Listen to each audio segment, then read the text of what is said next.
Okay, can you guys hear me now? Is the volume on? Put a one if you can hear me now. Put a two if you can't. But then you won't know that you need to put a two. So never mind, just ones. Okay, you guys can hear me now. Good. And I've just been talking. So, first, let's start with this. I didn't know today was inauguration. I completely forgot until the middle of the day when my friend reminded me. So, terrible friend, in my opinion, 0 out of 10. Wouldn't do again. But my friend reminded me it's inauguration day. Don't care about it. Looked up some stuff. Just to see what was happening, what's going on. They did some Nazi salutes and some other stuff. So, I mean, exactly what I expected. Um, I'm going to credit the hostage situation to Biden since he was in office when the deal happened. And then whatever happens over there afterwards, I'm going to attribute to Trump now that he's president. So the people who voted for Jill Stein, now let me look how this is pronounced to make sure I'm not like gentrifying somebody's name. Stein. Here, let's practice together.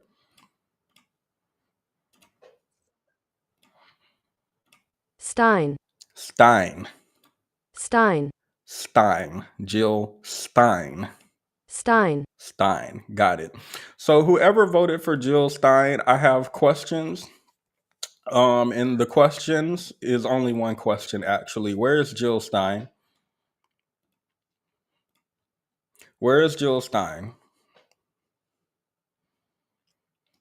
Have you seen this lady? Where is Jill Stein? Welcome everyone, by the way. Welcome. We're just trying to figure out where did she go? What happened to her? Anybody going once, please let me know in the comments to anyone who voted for Jill's because I'm concerned, actually. I'm concerned.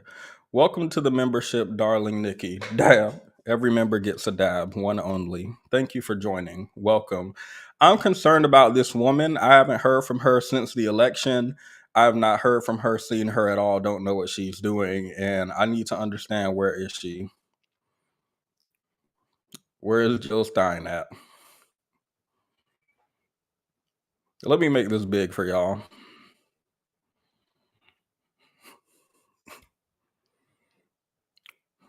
All right, guys. See you in 4 years. Same time in 2028, guys. So me and my friend pulled up Jill Stein's info and we find out she been apparently she been running for decades. She been running since 1994. This is about the 15th election Jill Stein has run in, and I'm trying to figure out where is she and where does she go after each election? Where does she disappears back into the ether? Like me and my friends, we looking up the percentage of votes she got in this election, in the last election, and the election before that. And she got zero. I thought she had, I guess, 0.9%, right under 1% of Americans voted for her. It was 0.5. My friend looked it up. She got 0.5, half of 8%, half of 1% she got. 0.5, guys. We reached our goal this year. We almost beat Harambe. Y'all remember the gorilla shot, killed, dragged the kid in the enclosure? Remember him? For some reason, people started voting for him during the election. She almost beat Harambe, the gorilla. We were just inches from 7th place. Well, I'm proud to see that Jill Stein has moved up to 0.5 from 0.4% of the vote in 1994. They are making progress in next election for sure. They got it for sure. So if y'all see her, let me know. I don't want to be putting out missing posters and then like we actually found her. Now my tea, I think, is almost fully steeped. Let's get into the begging. Please leave a like on your way in the video. In the cup, please. Just put anything you can in the cup. Spare change. Spare change. Does anybody have some spare change? Just leave whatever you can in the cup. Just one like is all it takes. Just one like could save someone's life. Because I will be leaving this video up. Please do give a like. Spare change. Spare change. Does anybody have some spare change? Okay. Now let me see if the likes went up. Cause I'm gonna retire that cup. I'm not about to sit here and embarrass myself if the likes don't go up. I won't do it. I won't. 17. Okay. 17. We went from 5 to 17 likes. I like it. I like it. I'm good. We can continue for now. So let's start with this. Let's start with this. I think it's important that we do a joke from now on at the beginning of each live stream, a joke of the day, if you will. Here's the joke for today. Maybe you've heard it before. I asked my friend why he got divorced. Why did I get divorced? He said. Well, last week was my birthday. My wife didn't wish me a happy birthday. My parents forgot. So did my children. I went to work. Even my colleagues didn't wish me a happy birthday. As I entered my office, my secretary said, "Happy birthday, boss," excitedly and with enthusiasm. I felt so special. She asked me out for lunch. After lunch, she invited me to her apartment. We went there and said, "Do you mind if I go into the bedroom for a minute?" I said, "Okay." She came out 5 minutes later with a birthday cake, my wife, my parents, my children, my friends, and my colleagues all yelling, "Surprise! Happy birthday!" while I was waiting on the sofa, naked. That's how we're going to start our live stream. Now let's play an intro to separate this from the next portion that we'll get into. I would have been swallowed up. Have you ever been swallowed up? Swallowed up. Have you ever been swallowed up? Swallowed up. Have you ever been swallowed up? Been swallowed up. Been swallowed up. Been swallowed up. Swallowed up. Have you ever been swallowed up? Swallowed up. Been swallowed up. Swallowed up. Been swallowed up. Swallowed up. Swallowed up. Swallowed. Been swallowed up. Swallowed up. So, before we get into the main topic, and I'm sure you've seen the title or thumbnail of this video if YouTube doesn't make me change it. I don't think it's too graphic or that you can see anything, so it should be fine. There was a young man in the drive-thru, did some stuff. We'll talk about it. But something that popped up in my feed today was a white woman who was being chased by a black man into his own house. Sonia sent $10 on Cash App. Oh, Sonia sent $100 on Cash App. Oh, I don't know that I've ever had someone send that much. I don't know what to say. If that was a mistake and you meant to send $10, let me know in the comments. I think your username is also Sonia. Let me see if you wrote a message with it. I got a bonus, so I'm sharing with my fave. Now, I would definitely recommend you invest that into your local black woman. I actually would. I think the inauguration has not actually hit me today. Apparently, it's hitting. My friend was a little frantic today before calming down. I think the election hit me really, really hard, like a lot. And then I've just died inside between then and now. So I have nothing left to give as far as my reaction to the inauguration today. But I would recommend that you look to the black women who are around you and you give something to them, because I think this is going to be a tough time based on the Nazi salute on day one. I think it's going to be a tough time based on whether or not TikTok's going to be bought out by Mark Zuckerberg or whoever. So I think that we should invest that in something. So maybe we can talk in the Discord about some organizations. I do appreciate it. Um, I'm wondering how much your bonus was for you to be able to give away $100, because me and my coworker were talking about bonuses earlier this week, and the way the bonus was going to be the $100 is wild. I can spare it. Don't worry. I'm giving to my community too. Thank you for encouraging me, though. Well, thank you for the donation. I really appreciate it. You have now donated more than the first man to, I think, super chat me was some man from the Manosphere, and he gave $100. So we have now matched that, and you are now my highest donor, and I no longer have to give that credit to Min. So that's nice. But we'll see what we can do with that in the Discord after the stream. Thank you very much. $100 is a lot of money for now. Let's see how things go over the next 4 years and whether or not the dollar will have the same power. You don't have to answer it. My bonus was a Twix bar and a thank you card. The way we had that pizza, the way we had that pizza party, yeah.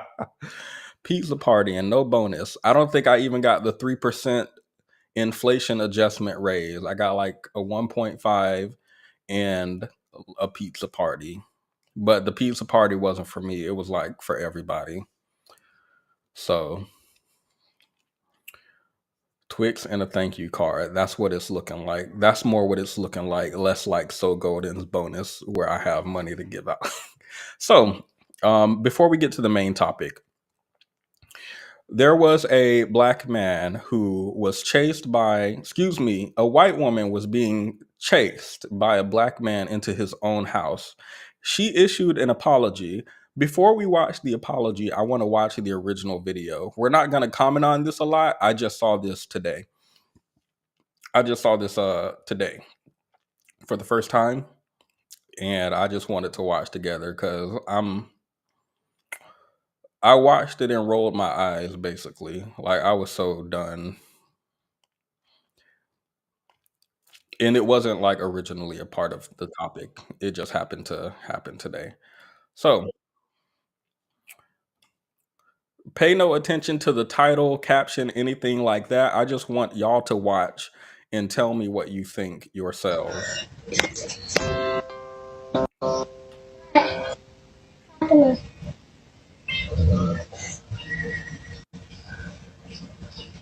What's going on?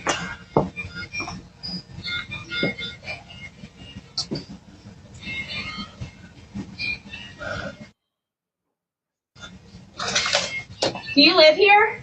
Yeah. You do? Papa. I don't believe that. What? I don't believe that. So what are you doing here? Rory, come on. Rory, come on.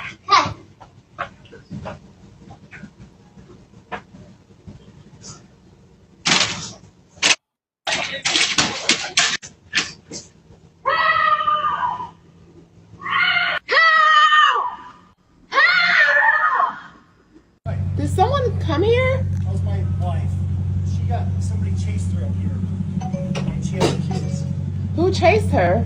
She said somebody in a There was a silver guy truck. in a gray truck, and he came So around the corner, I don't and know if you guys have a I was rule. in the street, and so I come up, and I just have my kids, and so I'm like gonna pretend that I'm coming home, and so I pull up and I start walking to your back gate, and he stops here and he goes, "Are you looking for someone?" And I said, "Nope," and then he sat here, and I was like, "I need to get in." Well, that's my husband. That's why he lives here. Yeah. He lives here. So he came in and he said there's this lady screaming, and I'm like, that's. She got all worried that Scared the crap out of me. How? Yeah. I'm sorry. How did he scare you I though? had a feel. I just seen her in the driveway and I was like, are you looking for somebody? Because I was pulling up out And I home. saw someone walking in our driveway too, and I'm like, why is someone walking in our driveway? I'm Well, sorry. here we got it. All right, sorry. What? I don't. She said that someone was following her. So you were walking from there? You came this way, didn't you? No, I came down this street right here. Yeah. And I was riding slow because I'm looking at our Christmas lights. Well, you just have to understand my point of view. Being by myself with two kids, I just saw a car coming, and so I was like, oh, it scared me, and so I just pulled up here, and I kept thinking, this could be his house. house. But you didn't say, this is my home. You just said, are you looking? I'm Happy Martin Luther King Day, by the way. How could I have forgotten? Thank you, Jamal, for the reminder. like, I did. When you was on the porch, you asked me, did I live here? I said, yeah. And you said, no, you don't. And you said, I don't think you do. It was obviously you could tell that I was really caught off guard. Like, I'm pulling in my, it's like I'm pulling in my house. Like, this is not, this neighborhood is probably one of the best neighborhoods in Ohio. You don't have to worry about stuff like that. Well, I'm very sorry. I really hope that you're not upset with me. Come on, baby, go in the house. Let's go. You told me that I didn't. I'm sorry. That was interesting. Let's see what the comments are talking about.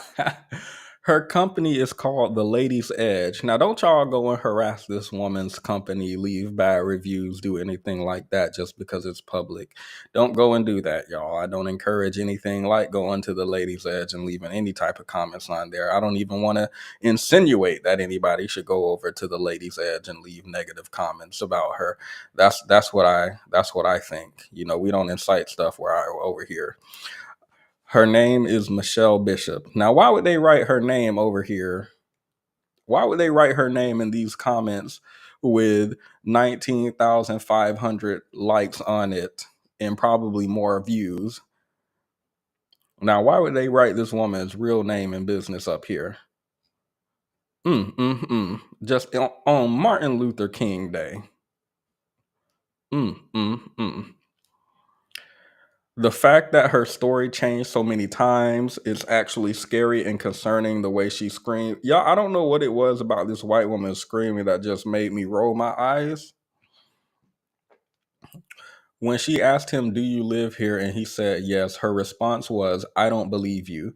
Yet later on, she said he never told her he lived there. If you remember, her husband also came up and said, oh, my wife told me someone was chasing her down. Did we watch the same video? Here, maybe we should go watch it again. Hold up. Let me put it on fast. Maybe we missed it because it was too slow. Let me speed it up. Speed it up. Speed it up. And all the things. She had an apology. 17 minutes, girl. I'm not about to. Is the whole 17 minutes she has a 17-minute long apology. Oh my goodness.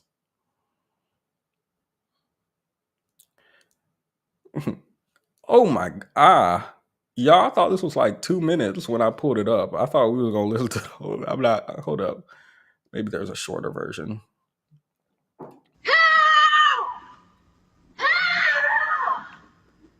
Knock on the doorbell. Ring doorbell. We need you. And she has kids. With 2 kids. I guess that's just the video again. So let's watch maybe a minute or two of her apology. And I'll let you guys be the judges, right? Like, I'm not about to judge this woman. I don't know her. You all can, though.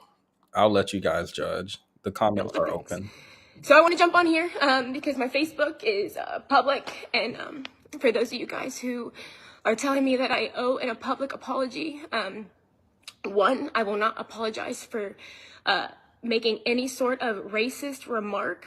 I am. All right, we're off to a good start. We're off to a rough start here.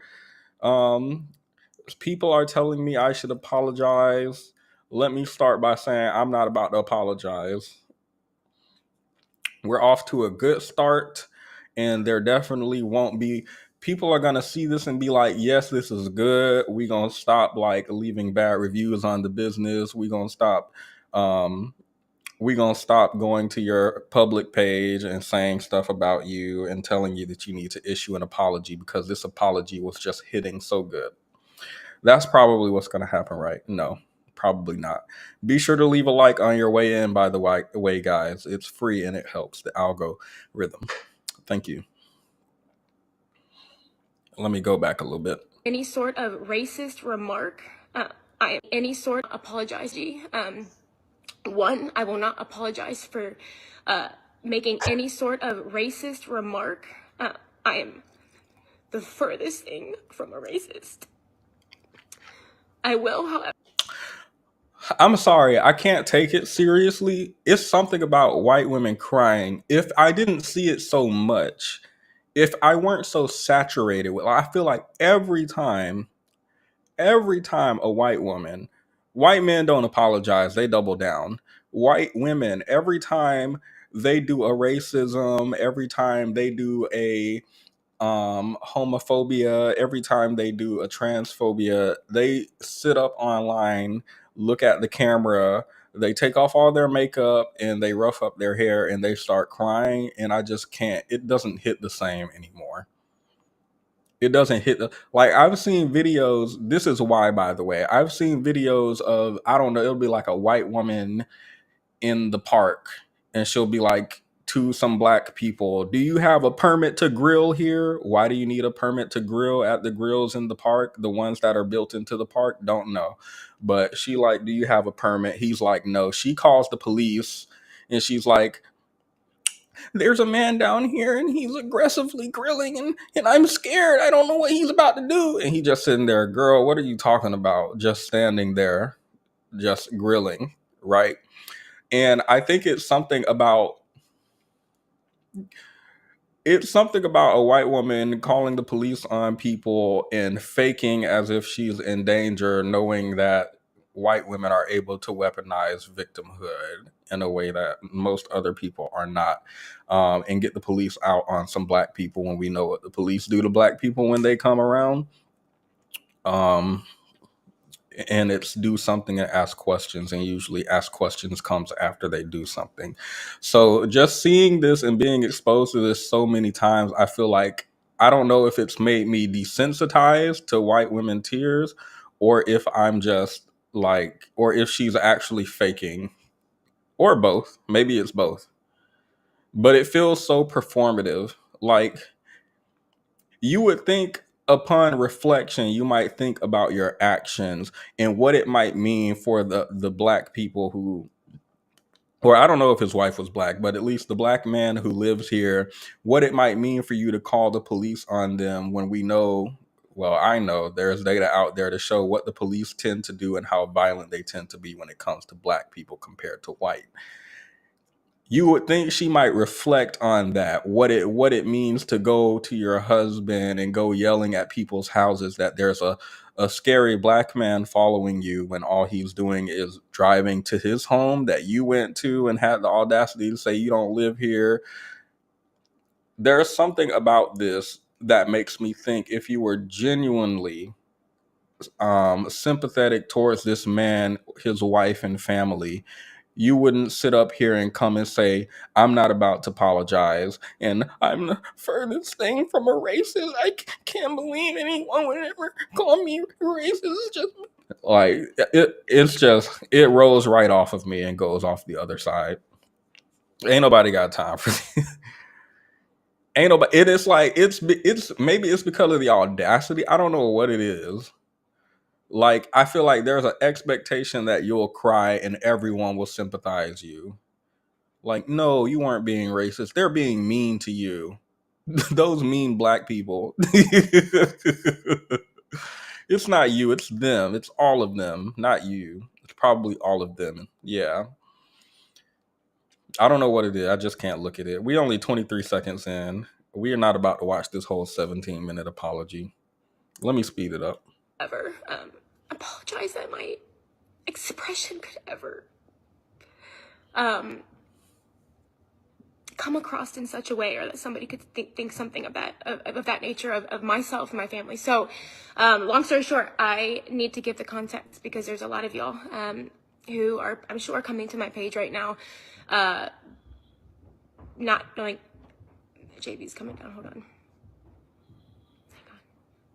And he says, this is my house. And I said, I don't think that it is. And Hey, wait, what was that? Why she did that accent? Am I tripping? Did she just do a black accent, or am I tripping? I was like, who are you? And he was like, this is my house. Did she just do that, or did I just make it up? Hold up. Hold up. he says, this is my house. And I said, Girl, why did you just do that accent? What?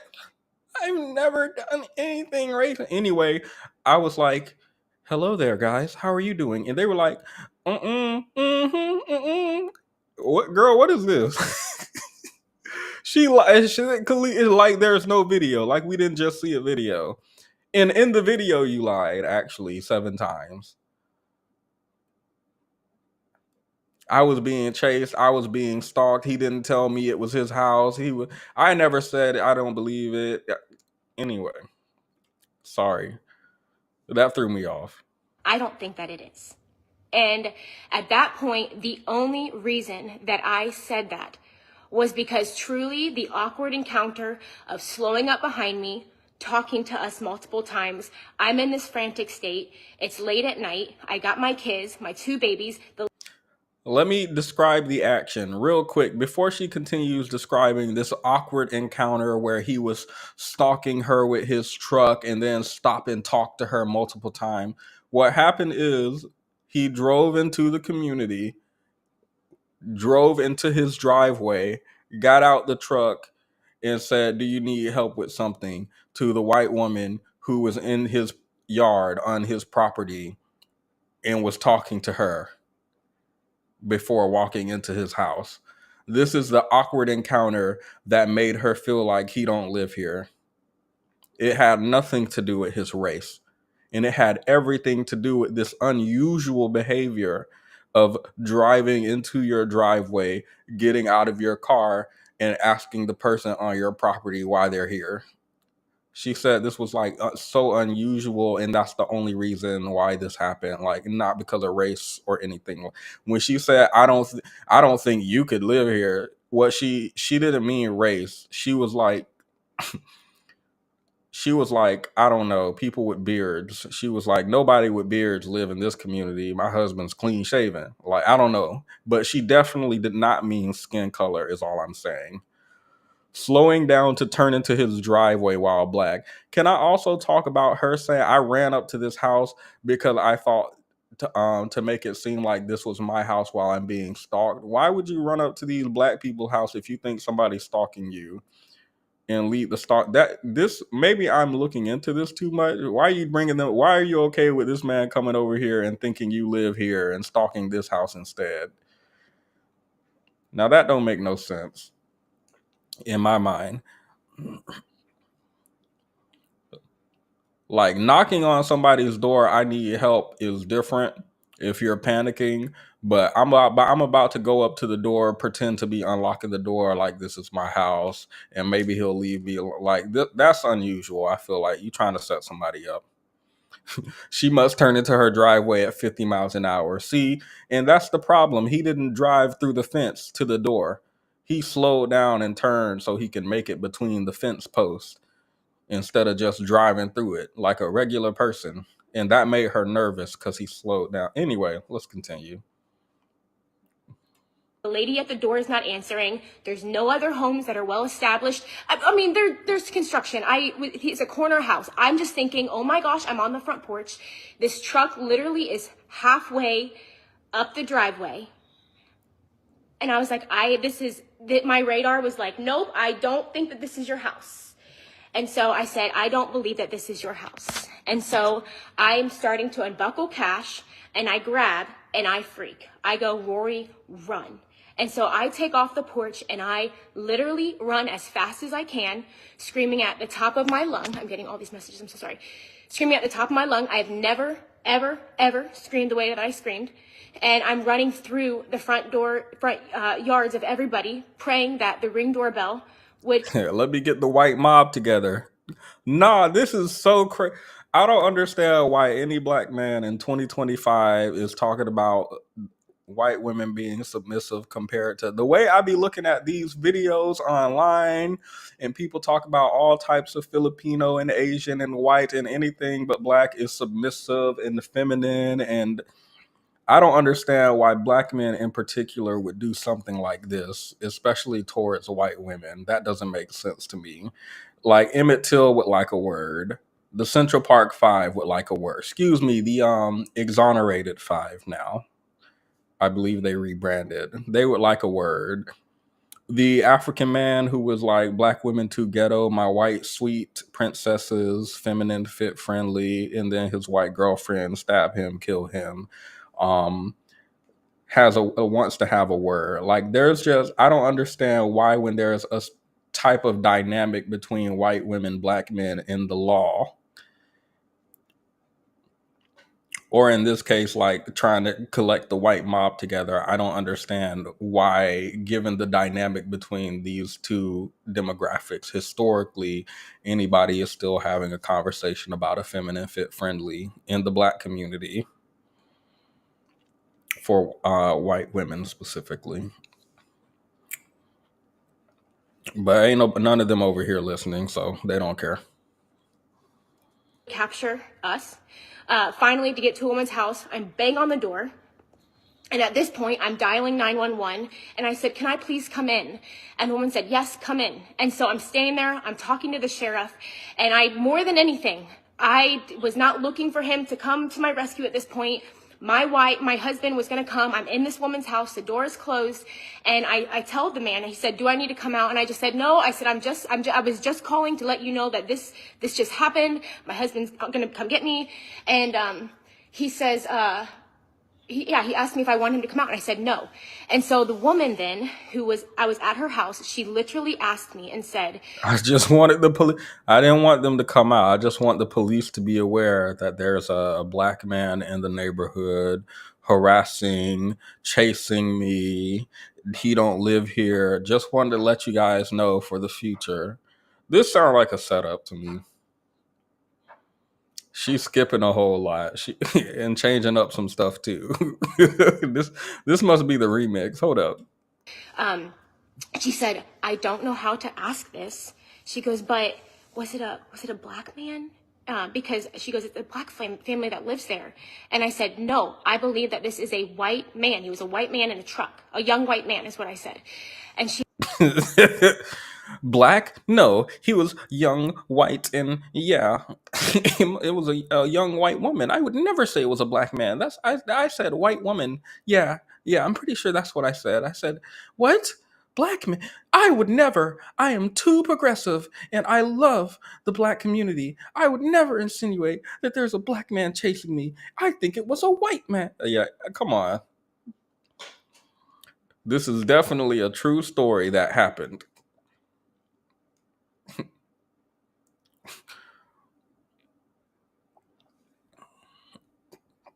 She said, okay. She goes, because that's a black family that lives there. And I said, no, I don't think that it was a black man. And then when my husband got there, I stood out front, and we're still trying to get the Ring doorbell footage of me talking to my husband.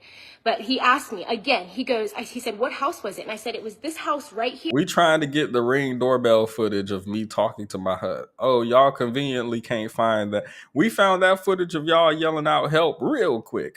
For two angles. Let me pull it back up because y'all don't remember this. Y'all don't remember this. It was two. We got two angles. Hold up.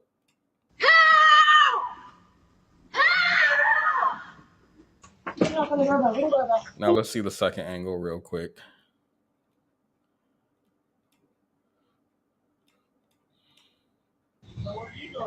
Rory, come on. Rory, come on.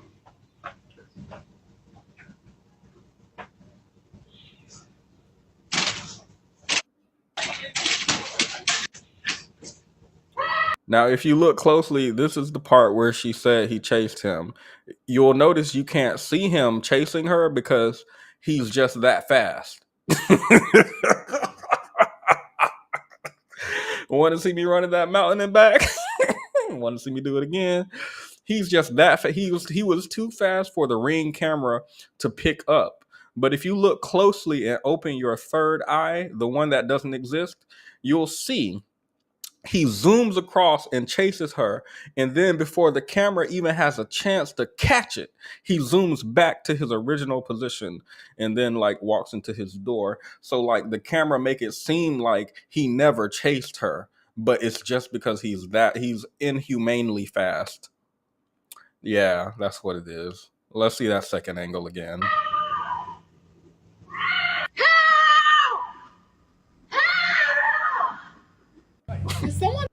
Local black man walks into his home, startles Are you community. Got it. Got it. This is out of pocket to catch on camera. Y'all, before these cameras existed. Anyway. sure it wasn't a black guy? He goes, because that's a black family. And I said, no, I don't believe that it was a black man.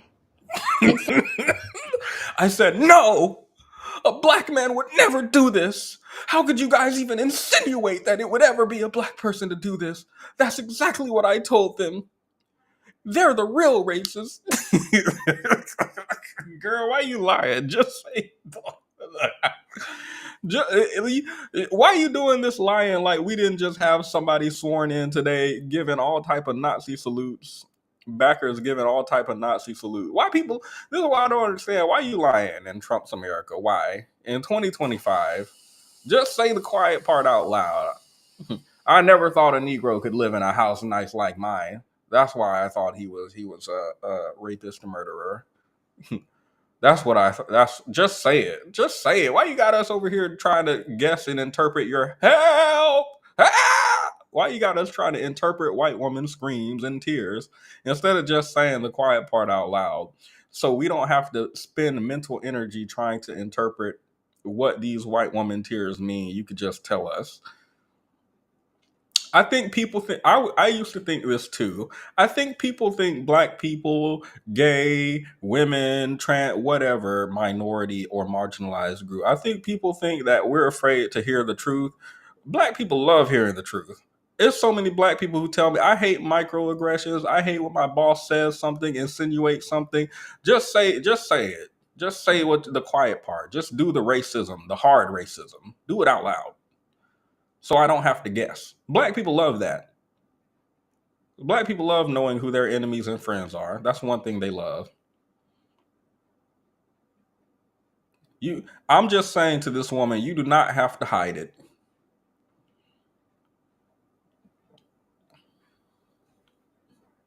You might just get a dinner with the president if you say it out loud. I'm sick of hiding it. I don't want these people in my community. You might just get invited to a football game. Who was that young man who choked out the homeless guy on the subway? Now let me see a black man choke somebody on the subway and get invited to the dinner with the president. Come on now. You're called to be a comedian, Petty. You're a great storyteller. I bombed. I tried. I bombed. I was like, all right, let me stick to YouTube. Let me stick to these online streets.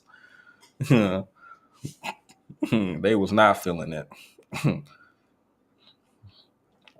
All right, let's continue. Thank you for the super chat. So Golden has you beat, but you are appreciated nonetheless. I will definitely beg. Here, let me get big, because y'all think I won't beg. Spare change. Spare change. Spare change. Does anybody have some spare change? Please do leave a like. If you can't leave a super chat, which you're not required to, but they are appreciated, please do leave a like because it does help the algorithm and it is free. We have 87 people watching, so I'm about to refresh the page and it'll be 87 likes. 50. All right. Spare change. Spare change. Spare change. Please hit the like button. It helps. I believe y'all just want to see me beg, actually. It went up to 53. So I'm doing the math with the cup and without the cup. And with the cup, the people who like actually multiply by 1.75 and some change. So we will be keeping the cup for now. I'd like it twice if I could. Don't do that because you like it once and then you like it twice and it unlikes. we get in the car and we go to pick up the stroller.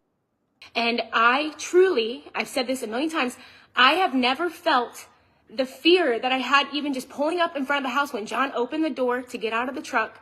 The amount of, I've never went into like fight or flight like that before. And so he gets out of the car and he goes up to the woman's house and a woman comes out onto the front porch, and she says something along the lines like, "Did you forget something or did you leave something?"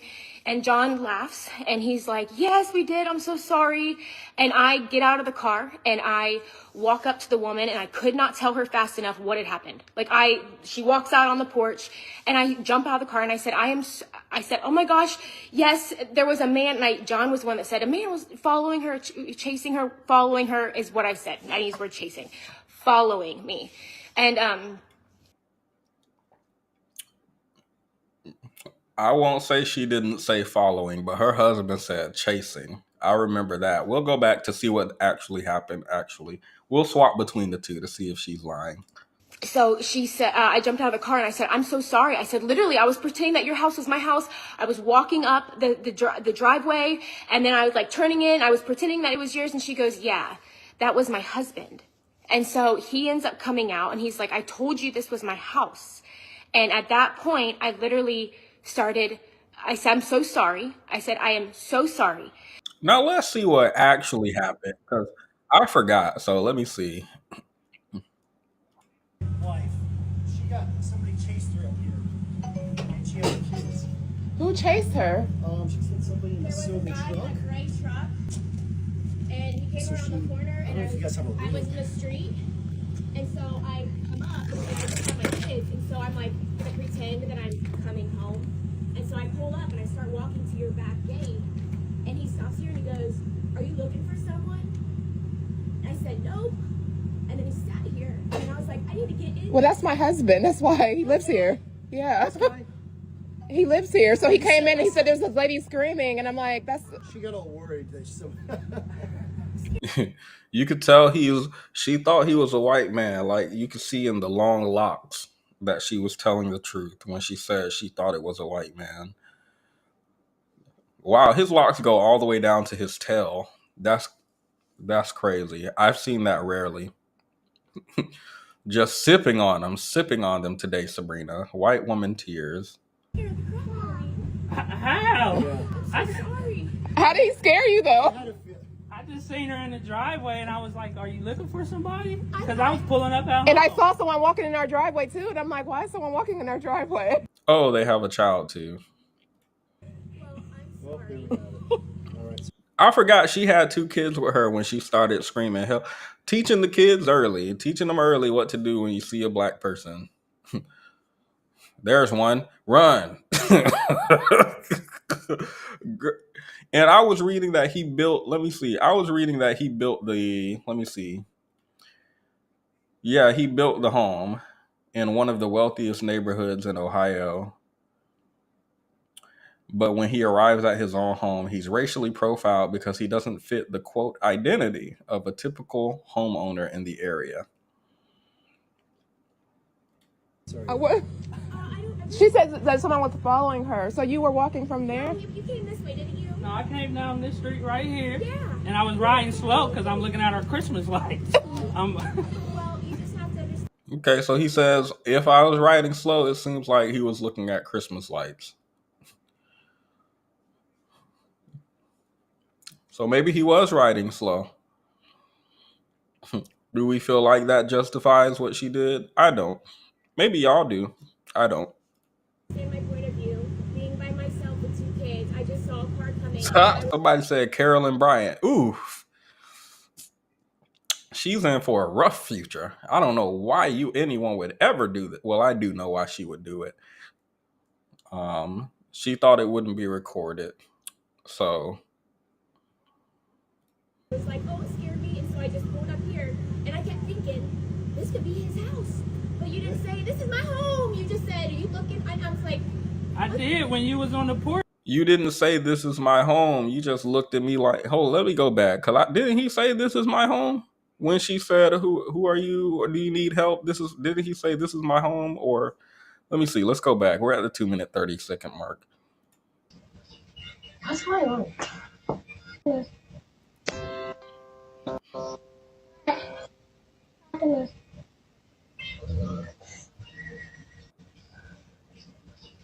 What's going on?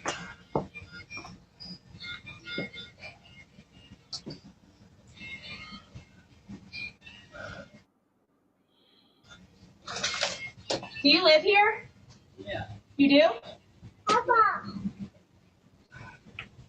I don't believe that. Oh, so he got out the car. She asked if he lived here at this drive-through that he pulled into. No, he was just pulling into the drive-through because he just likes to do that to random people's drive-through.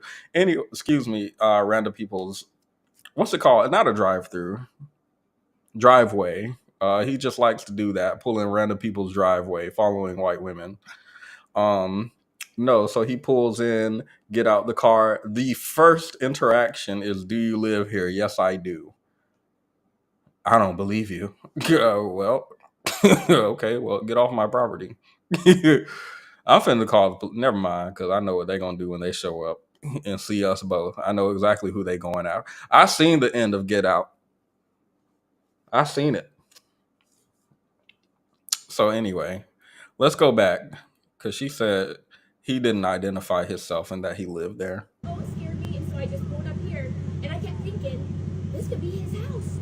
But you didn't say, this is my home. You just said, are you looking? And I was like, I did. When you was on the porch, you asked me, did I live here? I said, yeah. And you said, no, you don't. And you said, I don't think you do. It was obviously you could tell that I was really caught off guard. Like I'm pulling in my, it's like I'm pulling in my house. Like this neighborhood is probably one of the best neighborhoods in Ohio. You don't have to worry about stuff like that. Well, I'm very sorry.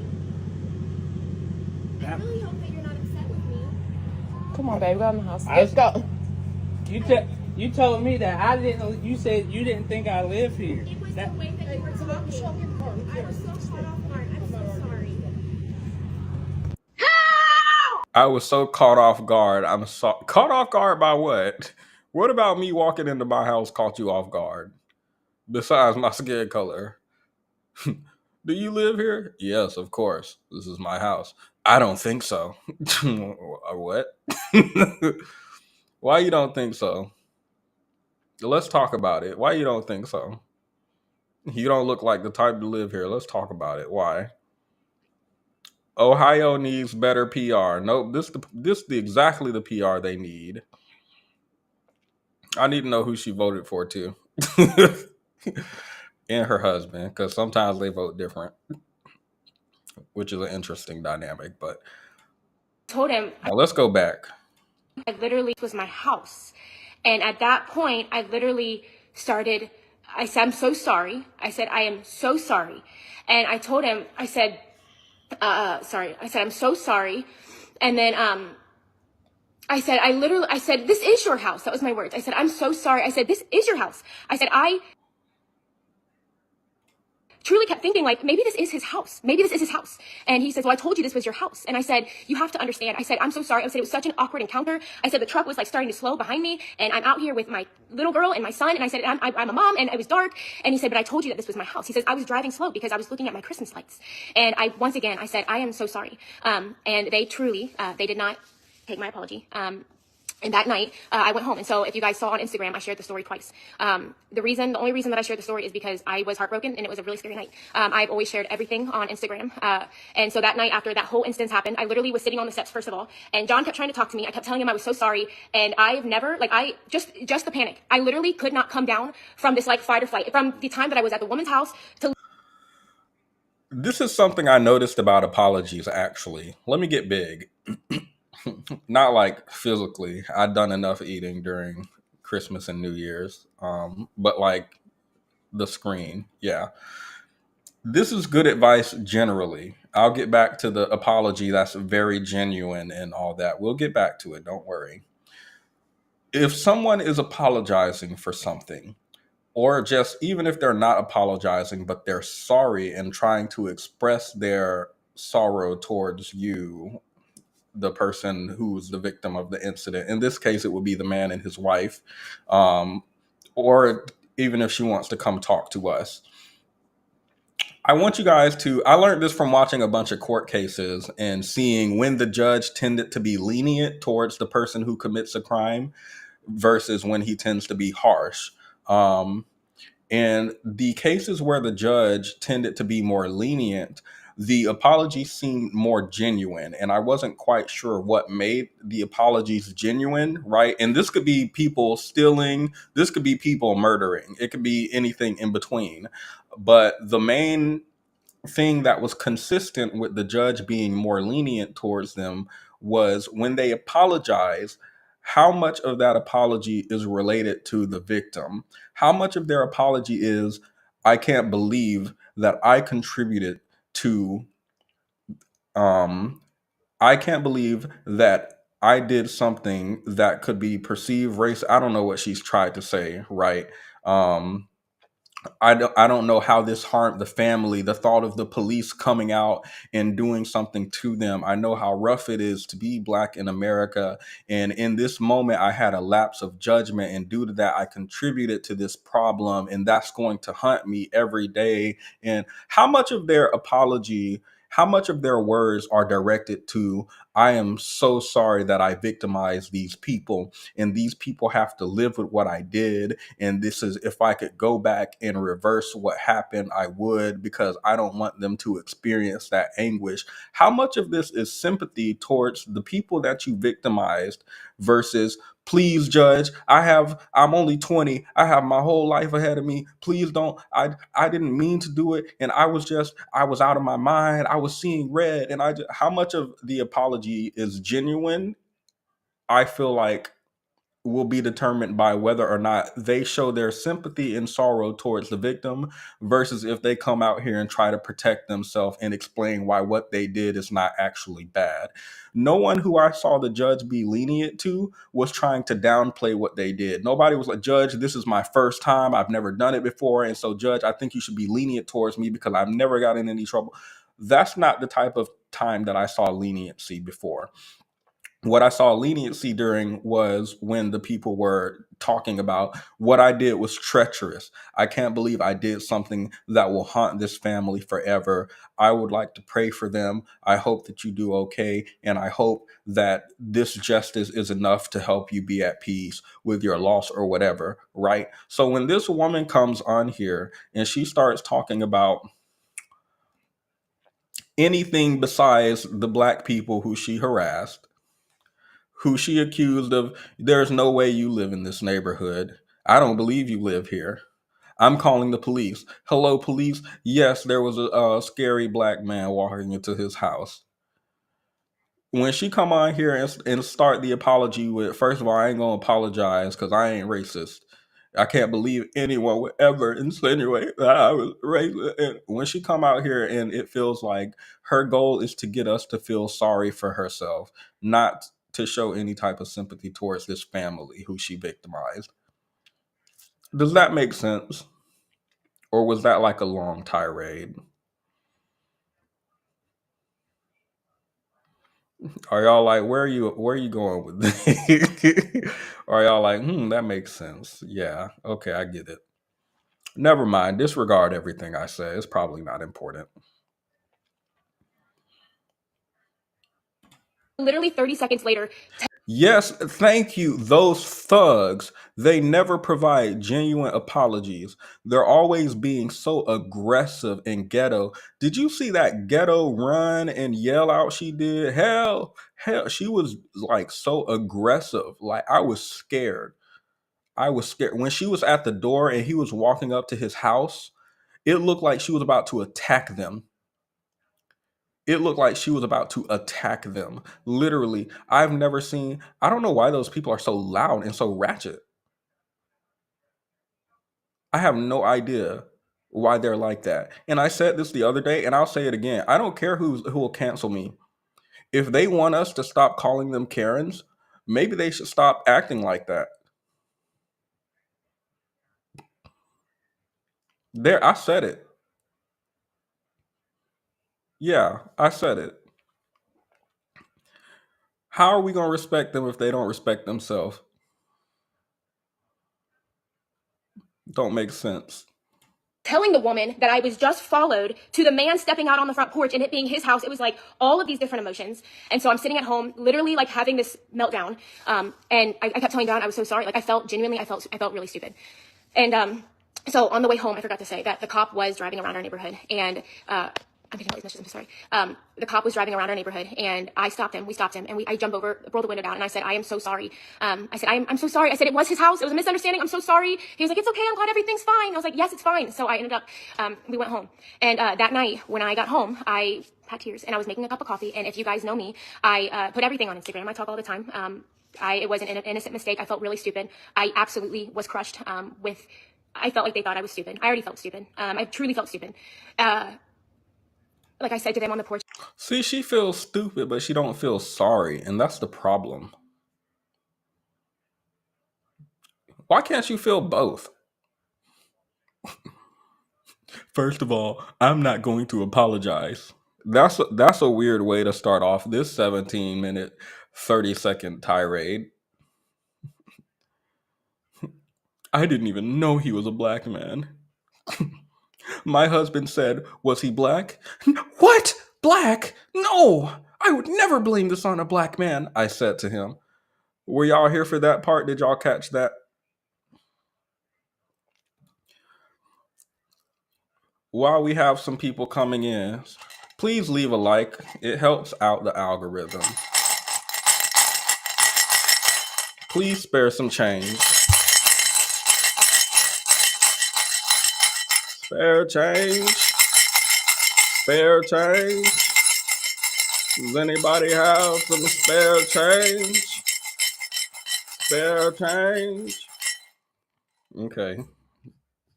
That's enough begging for now. Let's play the video. Like I kept thinking like maybe this is his house, and then like I'm running and screaming at the top of my lungs, and so yeah, like I felt dumb for sure.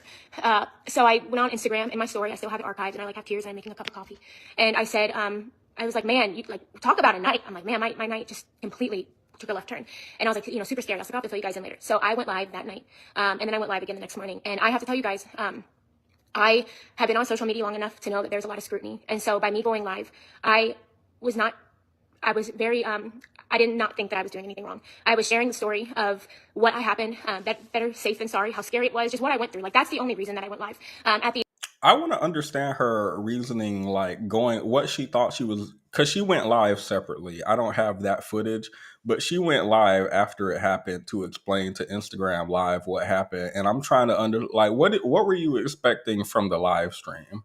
Oh my God, guys, I thought I was being chased by this man. He was so aggressive. I went and told all the white people in the neighborhood. We formed a mob. We called the sheriff. The police came. And it turns out it was just a black guy going into his house. I feel so relieved. What did you expect? What you expected them to say on the internet? Oh my God, you're so brave. They are so scary. Thank God he actually lived there. Like, what were you expecting? I went live to explain the situation. What was the situation that you needed to explain? We all saw and understood. What did she go through? She went through so much. She was walking down, and this black man drove through the neighborhood at a reasonable speed, turned into his driveway. She ran into his driveway because she was scared that he might be a rapist murderer. He got out the car to go into his house. She said, "Do you live here?" He said, "Yeah." Why am I retelling it here? Y'all forgot. Y'all forgot. Let's just watch. Knock on the doorbell. Ring the doorbell. We need you. Knock on the doorbell.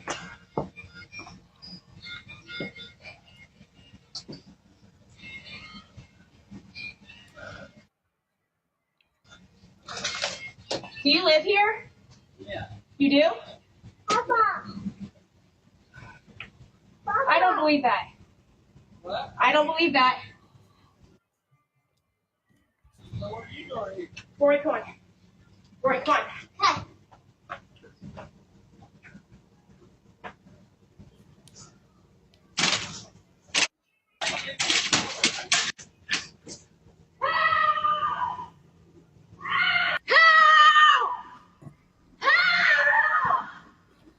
Did someone come here?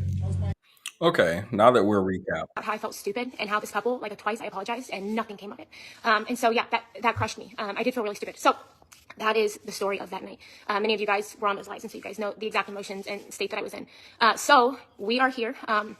And it wasn't until about 2 weeks ago, maybe a little less than that, that John was sitting in the living room, and he called me the day prior, and he asked me a question about, did you ever say, like, he said, did you tell the woman that he was black? And I said, no, I told her that I thought he was a young white man. He's like, I thought so. And I was like, that was really weird that he called and asked me that. Okay, we're gonna have to get back to this because this stream's supposed to be under 2 hours, and we already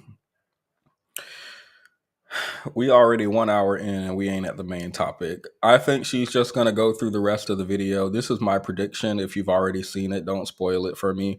I think she's just gonna go through the next 10 minutes, 10 and a half minutes, and explain why what she did actually wasn't racist. It had nothing to do with his skin color. That's what I think would happen. We were not supposed to spend that much time on that. We were not. The next order of business. The next order of business. Here's some dusty mess. Let's cleanse our palate. Well, you're 78.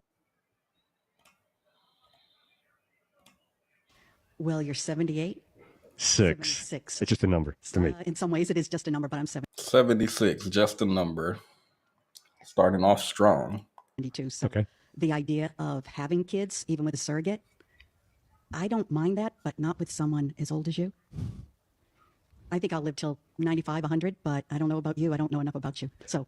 Well, that's why when I said I'm very young and healthy, 76, I'm going a long, long way. I have a black belt in Taekwondo. My health is excellent. Yeah. It's going to go a long way. Just not a I'm problem. not buying it. Okay. Sorry, not buying it. Well, besides the babies, he's someone. Okay. Really nice guy. Nice. You're attractive. Thank you. Gentle. I like that. Thank you. Educated. Thank you. Pluses, but I hope you find someone that you can have children with. Thank I you. think you'd be a great father. I appreciate that. Thank you. Is she someone that's your type?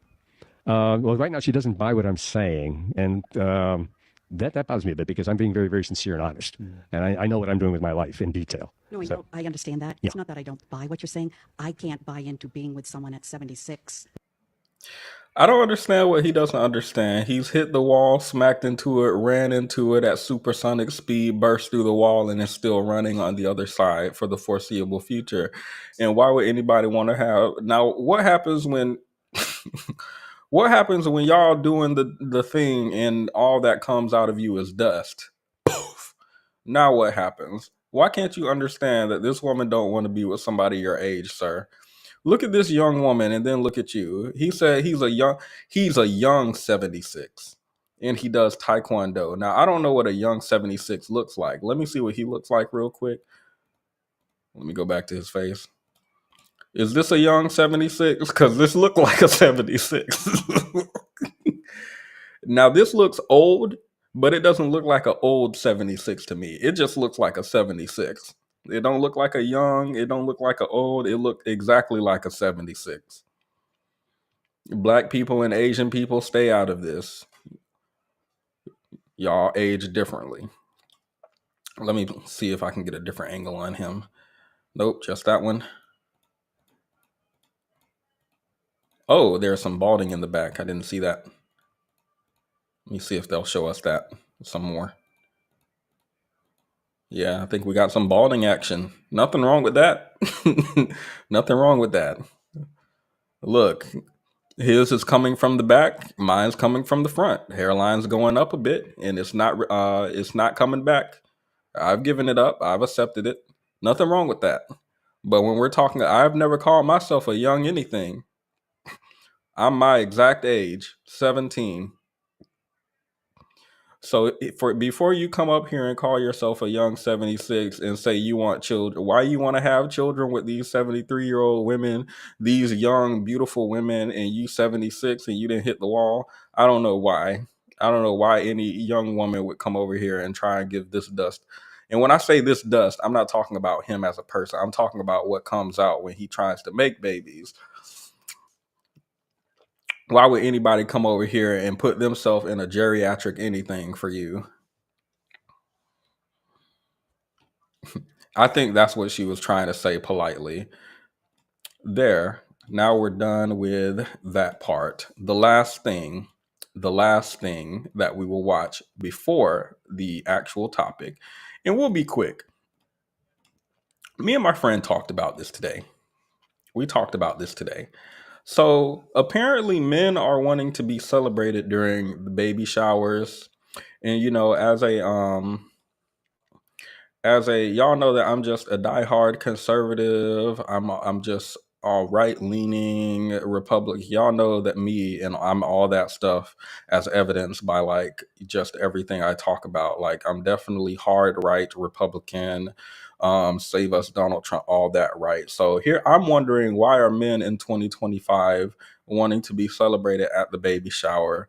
She's going to let us know, and some people in the comments are going to let us know. I was lying about all that stuff, by the way. Please don't unfollow me. It was a joke. Probably not a good one.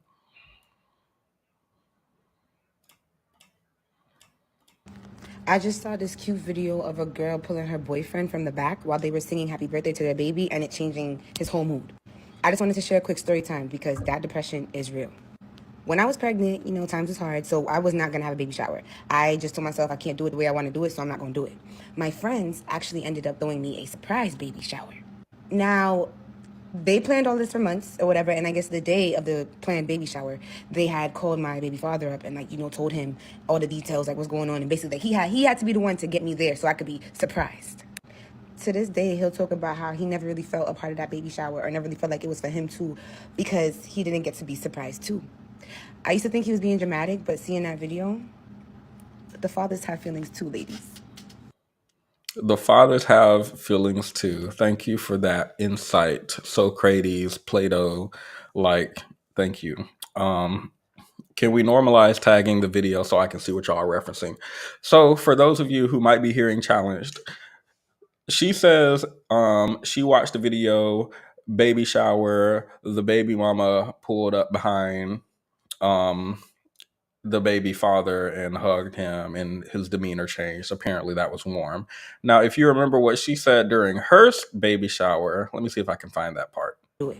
My friends actually ended up throwing me a surprise baby shower.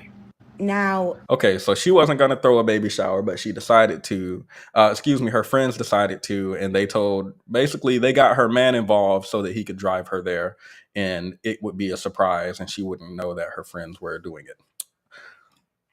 They planned all this for months or whatever, and I guess the day of the planned details, like what's going on, and basically he had to be the one to get me there so I could be surprised. Baby shower, or never really felt like it was for him too, because he didn't get to be surprised too. Okay, he didn't get to be surprised. That's what he said. Oh, y'all are okay. So y'all are aligned with the comments, because the comments were like, "Wait, where were his friends? Why weren't his friends like planning anything for him, or even just planning to be there at the baby shower?" Anyway. Let's get into these comments. Then tell their boys or males around them to throw them a baby shower. Agree. If you're a man and you want a baby shower, have one. Actually, I think it's something different. It's called like a diaper something, maybe a diaper party. Maybe I think it's different for boys, but I thought a baby shower was for girls specifically. I feel like anything celebrating your child should make both parents feel included, unless one parent isn't active or you only invite the one parent. Don't invite both just to celebrate for one. I didn't think he was invited. I thought he was the chauffeur. I thought he was just going to get her there and then leave, but he stayed.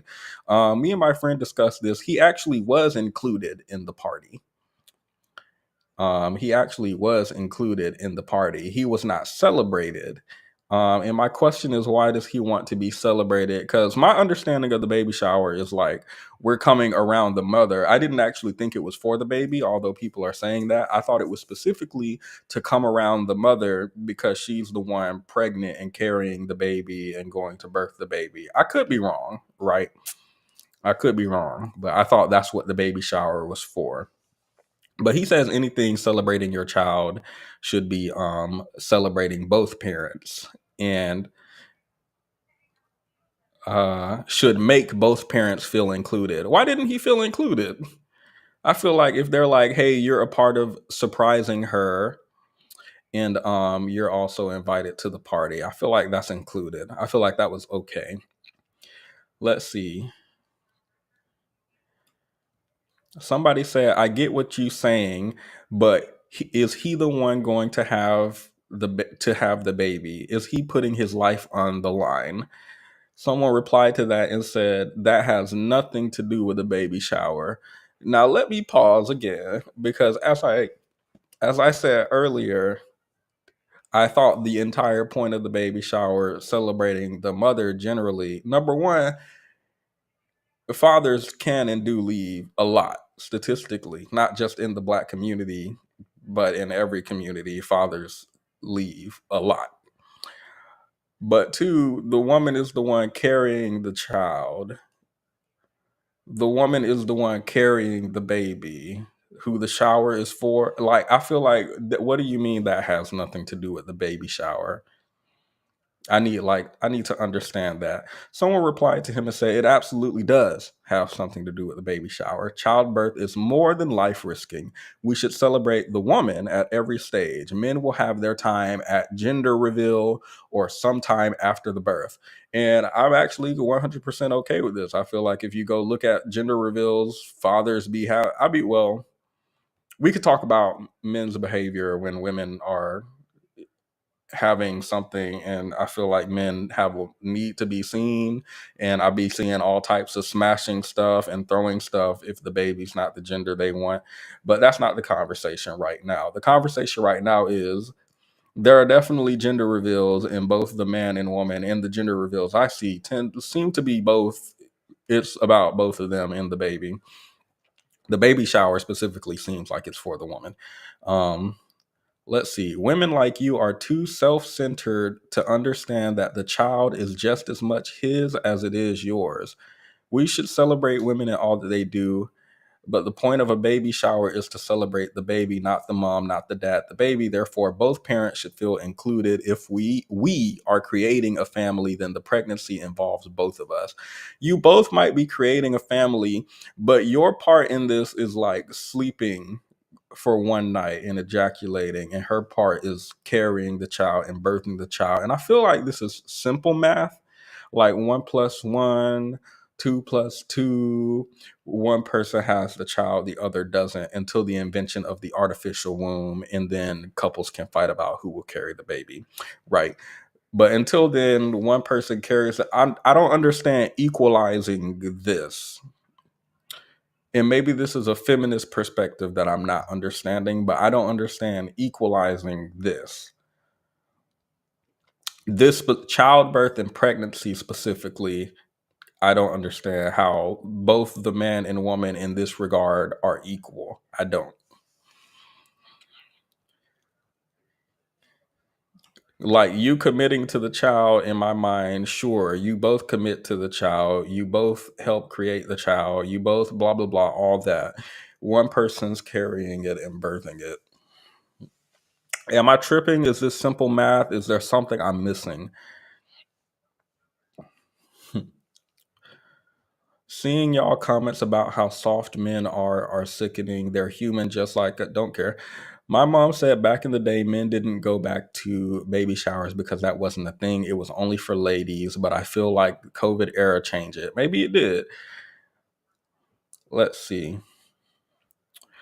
This varies from man to man, and it's a conversation that should be had. I disagree.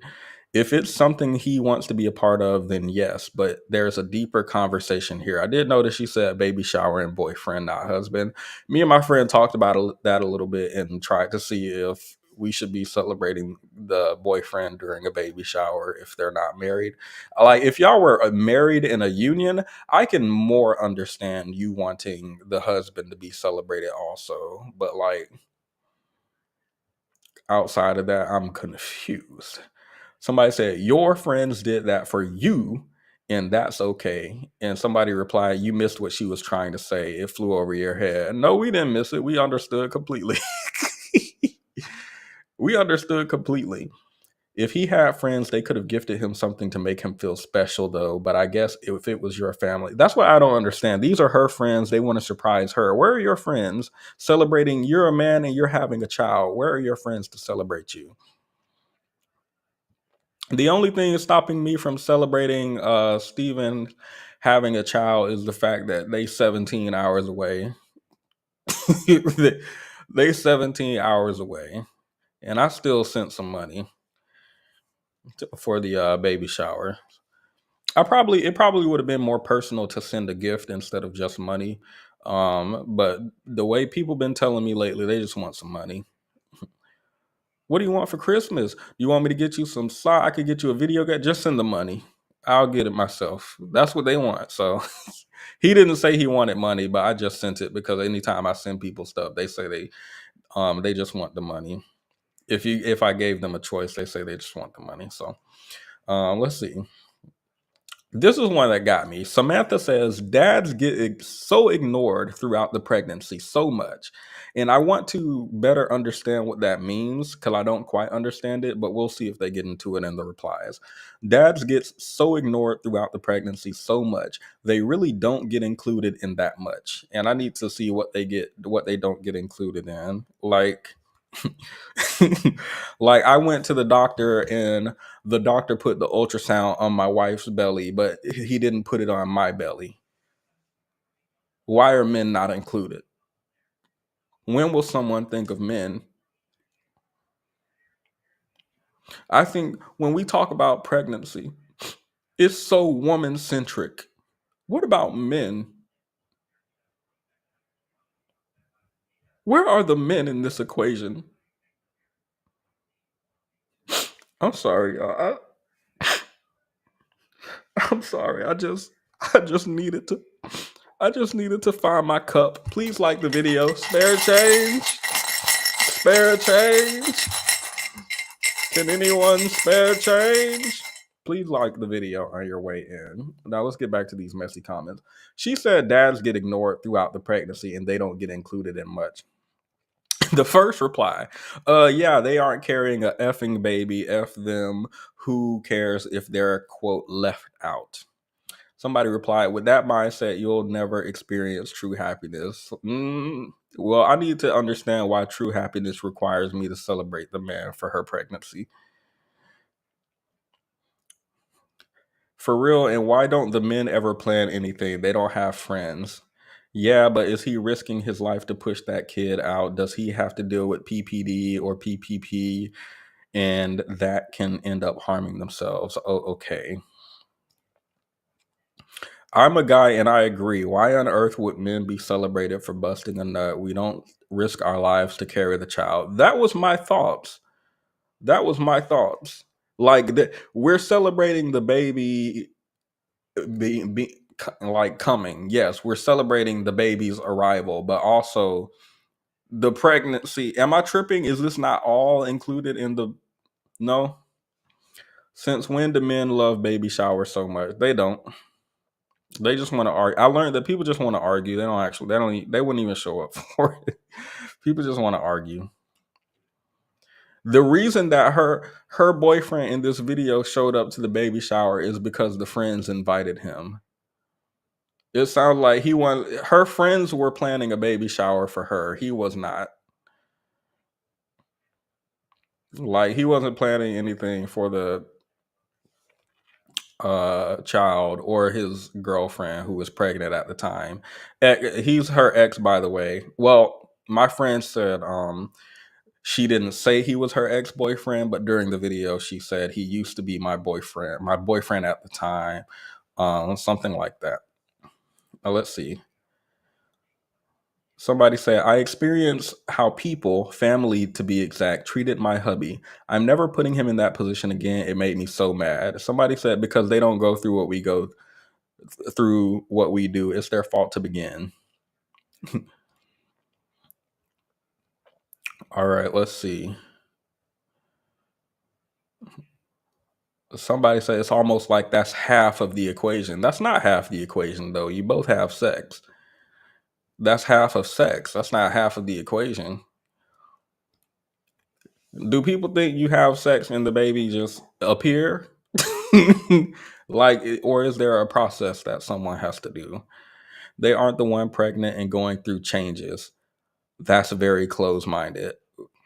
It's the truth. I need to understand what's closed-minded. Like, I want to speak to these people. What's closed-minded about they aren't the ones pregnant and going through changes, which is why we celebrate the one who's pregnant and going through changes and has to birth the child. What's closed-minded about that?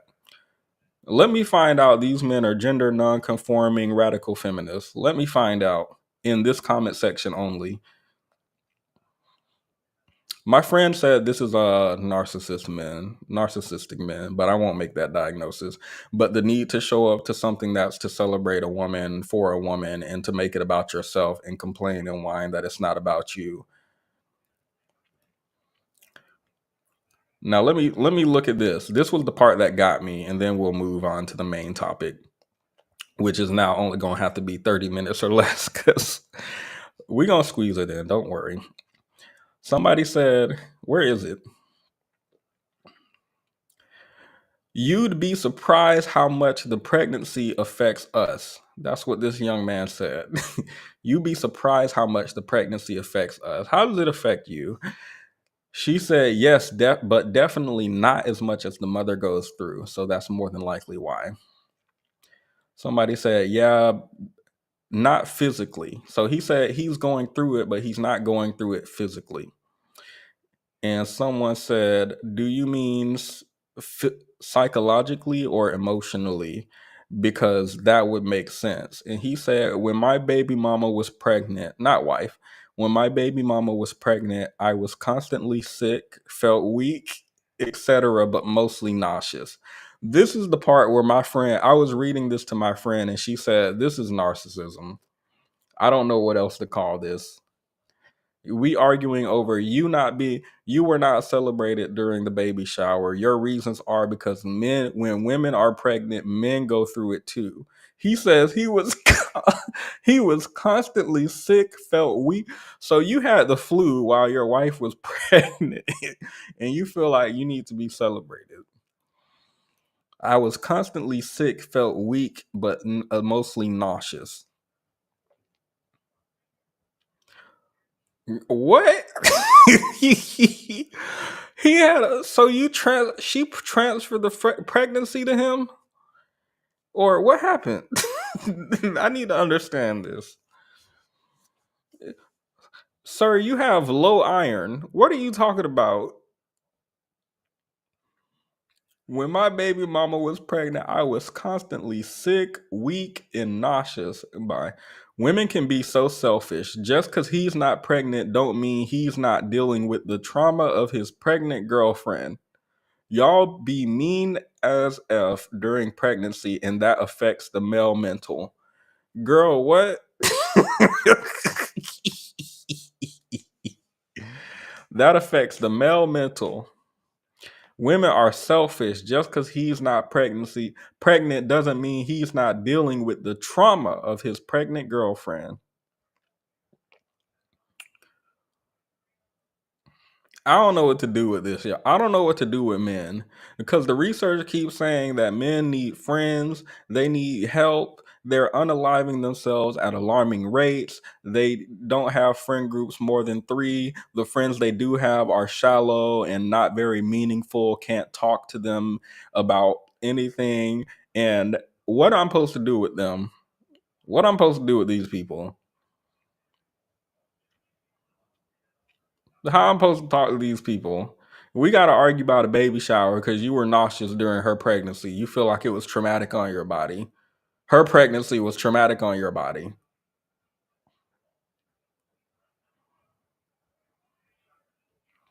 She said, bro, when your hormones are through the roof, your boobs are swollen, you're having hot flashes, you're in pain, you're hungry. 247. I think she means 24/7. You have a right to be a little mean. I reject that. I reject that women just get mean during their pregnancy. What I think is I ain't never seen rich women be pregnant and mean. Never seen it in my life. It's always somebody who's she pregnant and she get home from work and her not husband, boyfriend, situationship sitting on the couch. What you cooking today? That's the only time I ever seen a pregnant woman mean. When you create an environment for the person you impregnated to be soft in, I believe they'll be soft. And when you don't, I believe they'll be stressed after a long day at work to pay their half of the bill. I think they'll be stressed after their long day at work to pay half the bill, then get home to cook dinner for you. You're in between jobs. I think that's when you and And for you to frame this as your trauma seems wild given the circumstance that you got your pregnant wife out here working. That's what I think. Like that's my thoughts on it. We could look up research around pregnancy to see like do women obviously hormones change, but do they get mean or something? Does it depend on socioeconomic? Like let's figure it out. Let's figure it out. And I'm not discrediting the fact that pregnancy can take a toll on men's mental health. I need that study. I need that study. Of course it can. Technically anything can. So why would I deny y'all? I know y'all struggle, but not half as much. This person seems reasonable to me. Your girlfriend is pregnant, that stresses you out. Cool. She's carrying it and she's dealing with much worse mentally, physically, emotionally. That seems like a completely reasonable take. I hear dripping.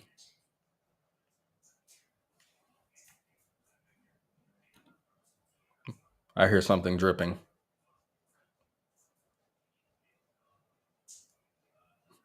Well, I'ma just hope nothing of mine's getting wet. I'ma just hope nothing of mine's getting wet. Sorry, I'm not about to do. I'm not. I will laugh in their face for picking the wrong dude. Oh, yeah. So the misogyny came out easily. Didn't take very long. You can always bait it out. It's so easy to bait out misogyny from some guys. You don't even have to bait it. Just wait. That's why I'm laughing at y'all for picking the wrong dude. All right, yeah. We already knew. We already knew, Mr. I want to be celebrated for your pregnancy. I have nausea. Mama, I frued up. Okay, let me play my intro to separate this and then we can get into the main topic. I would have been swallowed up. Have you ever been swallowed up? Swallowed up. Have you ever been swallowed up? Swallowed up. Have you ever been swallowed up? Been swallowed up. Been swallowed up. Been swallowed up. Swallowed up. Have you ever been swallowed up? Swallowed up. Been swallowed up. Swallowed up. Been swallowed up. Swallowed. Swallowed up. Swallowed. Been swallowed up. Swallowed. Swallowed up. Swallowed. Been swallowed up. Oh, Themis is not live, but doing a premiere. So I guess we can go over there after this. I'll try to be quick. It looks like it's about Trump. And I'm very into politics lately. So, excuse me. Let me pull this up. See if I can pull up this story. Where that though? Where that though? Where that though? Where that though? At though? So I'm gonna pull up this news article. Try. So originally we were going to do this weekend, but everything that I linked to was on TikTok. TikTok went down. We were supposed to do it Saturday evening. On Saturday evening, I checked TikTok and it was down. I was expecting it to go down at midnight. Maybe it was midnight in China. Don't know, but it went down. And I was like, okay, well, I'm gonna have to figure out the stream another time. So I went and compiled news stories and to find the video on other sites to get all my stuff together and make an outline and explain it to you. Because originally we were supposed to be watching a TikTok that was pretty much summarized everything that I'm about to show you guys. But it went down. So I did all that work and compiled it just for them to come back up. Now, what type of stunt was this? What type of stunt was this TikTok? Oh my God, guys, we're just going to have to shut down. Nothing we can do. Oh my God, Donald Trump, thank you so much for getting TikTok back up. Wow, what a great president. Thank you, Mr. Trump. Now, why would you play in my face like this? Like somebody about to believe that. Now, who about to believe that? Who about to believe Donald Trump saved TikTok after he initiated the ban? Now, who about to believe? Why would you play in somebody's face like that? What I told y'all earlier when this white woman was crying and saying, "Oh my God, it wasn't even about race." Just say it. Just say what you want to say. Hey, we're gonna kiss up to the president. We don't want him to come after us, and also we're gonna make some good money because he's giving money to rich people in corporation. Just say that. Why y'all gotta come over here and well, guys, guess this is the end of TikTok. TikTok CEO signing off. Anyway, welcome back. Okay. A tantrum. Excuse me. My little sister was beside herself. A whole 24-year-old having a tantrum. Y'all, I was like, oh. Then I got on the website. So I got on the TikTok website on my computer and I was like, oh my God. I was I was finna upload a video on TikTok and YouTube, and I was gonna be like, guys, if you go and use the website TikTok, you can still use it. It's just the app that doesn't work. Just for me to like scroll through a few TikToks and everybody's like, it's back up, it's back up. I was finna make this embarrassing video where I gave y'all the tip and trick that they don't want you to know. You can still use TikTok if you're on the website, just to find out the reason I could use it is because it was back up so fast. I thought I found a secret. Nope. They just put it back up. So, anyway, a 27-year-old father and husband. I'll pull up the article so you guys can, so we can add a face to the story. 27-year-old father and husband took his own life a day after a woman exposed him online for not wearing pants at an Arizona bikini barista drive-thru. Let me get in the mode. Let me get in the mode.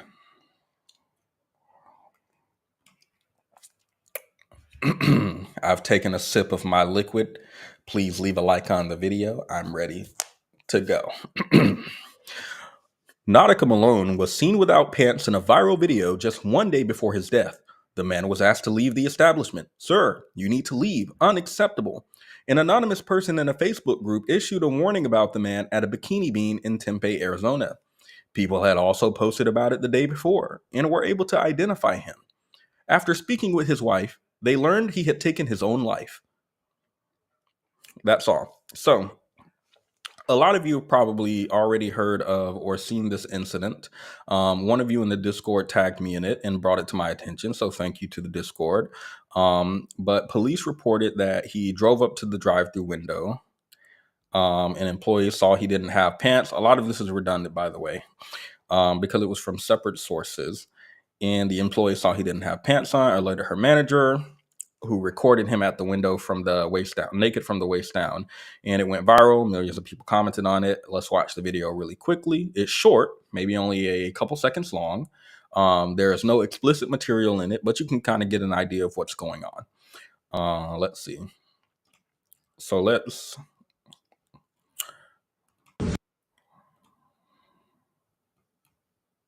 Hi, how are you? Good. Have you been here before? Yeah. Sir, you need to leave. Unacceptable. Unacceptable. Call 911. One more again. Hi, how are you? Good. Have you been here before? Yeah. Sir, you need to leave. Unacceptable. Unacceptable. Call 911.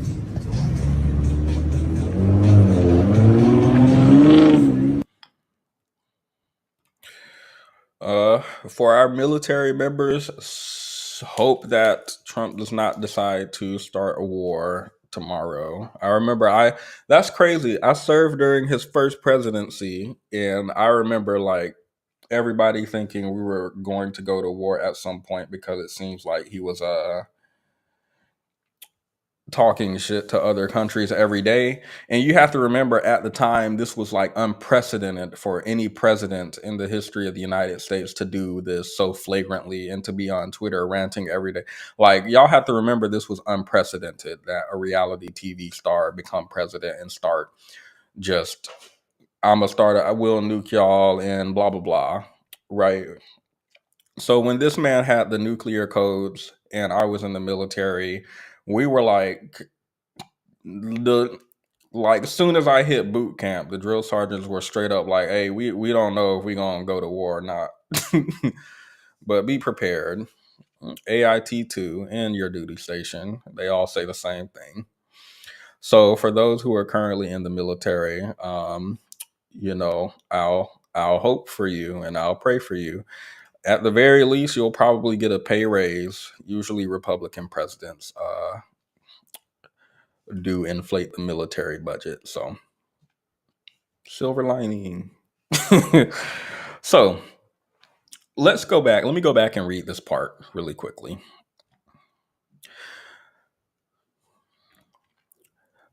The video was subsequently uploaded to social media and it quickly spread online with millions of viewers commenting and accusing Malone of inappropriately touching himself in front of the manager.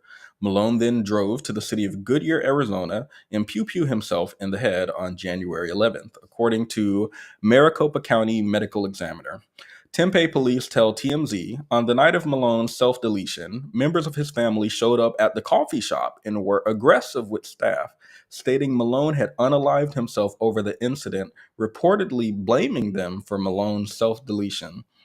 TMZ reached out to the owner of Bikini Beans Coffee, Ben Laus, who tells us, quote, "Our thoughts and prayers are with the family of the individual involved during this difficult time."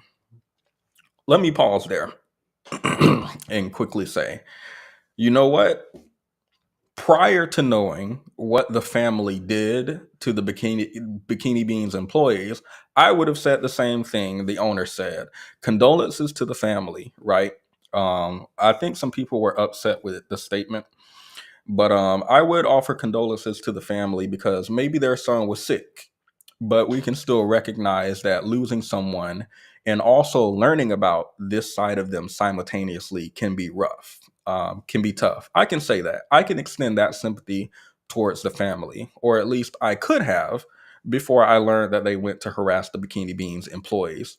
Why you chose to direct your grief and anger towards the victims of sexual harassment, I don't know. Well, I have an idea, and we'll get into it later. But yeah, let's continue. Um, he said, "Our thoughts and prayers are with the family of the individual involved during this difficult time. Excuse me. This was an unfortunate and tragic situation. As a company, the safety of our employees is always our top priority. In this case, an individual chose to commit a crime at one of our locations. We take incidents like this very seriously and remain committed to protecting our team and maintaining a safe and respectful environment." And he put a period at the end of that sentence, and I will too. He said, "We ain't got nothing to do with that. We ain't got nothing to do with that. We're very sorry for the victims at the Bikini Beans, but we ain't got nothing to do with that." That's what I heard. Now, before we talk about the family's response, let's get to know a little bit about Nautica Malone. Not too much, but the only thing I found about this man was that he graduated from Central High School, was a former varsity swimmer, and he was married to Tori Malone, and they had their baby approximately 1 year ago. Now, can you imagine being the mother and having to explain to that child what happened to your father and why your father is not around? Next, I'm not going to dive into that too much because I assume I don't know what the mother knows. Like, I understand that women can date, marry men and not know that there is a completely different side to them until like they get pregnant or they've been together for years, or like people can hide. So I don't know what the child's mother knows, his wife knows. But when it comes to some public opinions on this, let's quickly look at some reactions to his death that I thought were interesting.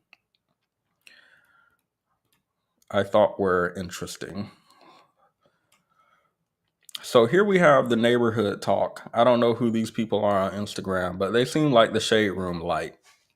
They just happened to pop up.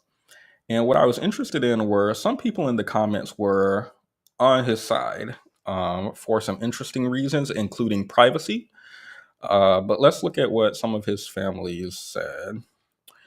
His brother said, I'm so mad at you right now. How could you leave us? My big brother, the funniest guy in any room you walked in, an unforgettable pillar in my life.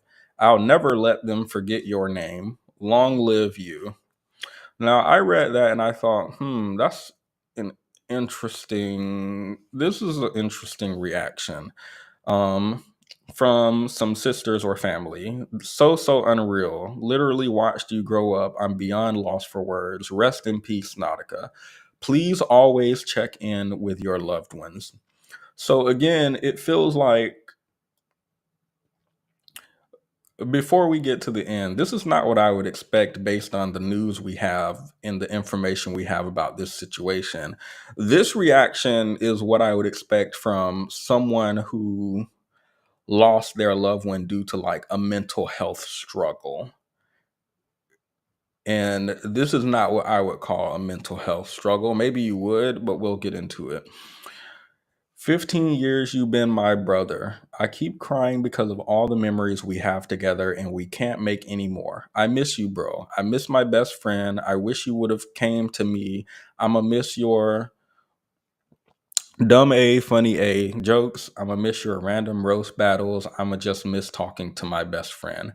I love you, man. I wish I told you that more. I wish I told you that more. I thought there's no like punctuation or structure, grammar. There's none of that. Welcome, Penelope. I wish I told you that more. I thought we'd watch our kids grow up together. This is tearing me up and doesn't feel real. I'll see you next lifetime, brother. So these reactions were unusual to me because in my mind, and maybe this isn't everybody. Now, why y'all bringing this news over here? Lord Jesus. Let me Google for verification. Whew. Anyway, rough start. Rough start. Next week is going to be wild, y'all. Anywho, back to the topic. Let's see what the comments say. They love Mimi. I'm confused because she already had the phone out before she pulled up and she had to lean in over his rolled up window to even see he didn't have pants on. So what happened prior? Some other people were like, oh, what? These are some weird comments. I didn't see these before. Someone cleared it up. He's been there before. He had allegedly done this multiple times, and she got him this time. So they already knew that he was coming through. One of these men said, where'd it go? Why are the comments so small on this? This ain't it, Instagram. Nope. Well, I lost it, but that was an interesting comment. How in the hell do you know this? So he replied to the woman who said he came through multiple times and they got him this time. How in the hell do you know this? It was other men that was coming through that drive through doing the same exact thing. Don't know where he got that information from. So the question is, what was those girls offering for those men to drive through there with no pants on? Why is there a effing bikini coffee shop any effing ways? It's always about sex. Sex sells, I guess. So he seems to be upset with the ladies at the coffee shop and saying that they must have been soliciting something for the man to come through naked. People really don't believe, well, men really don't believe that a man would just come through and masturbate to some young women in a drive-through without being solicited something. I do, though. I absolutely believe that they would just do that. Y'all friend was freaky as hell. Clearly, he's been there before and did something nasty today. We're ready and recording for evidence. Grammar is not our friend today. It's not on our side today because he had a wife and kids too. SMH. SMH. Well, of course, he's a pillar in y'all world, but in ours, he beating his meat at coffee shops. Condolences, though. Oof. Check his internet search history ASAP. Why why did he not have any pants on though? I'm so confused. Excuse me. And is not wearing pants in your car illegal? I have so many questions. So some people were asking about the legality of this, and there were men, I can't find the comments right now, but there were men who were upset. There were men who were upset, number one, that these women posted the video, and number two, that they had an issue with him masturbating in his car without pants. Public indecency, guys, when it comes to being naked in a home, car, I'm thinking enclosed space, and you're asking yourself, is it a public space or private? Or rather, what's the word? Let me see the best way I can explain it with my brain. Maybe your brain is better. I think whether or not something like this would be criminal or criminally punishable seems to be based on like a reasonable expectation, based on what I read from some laws in some different states.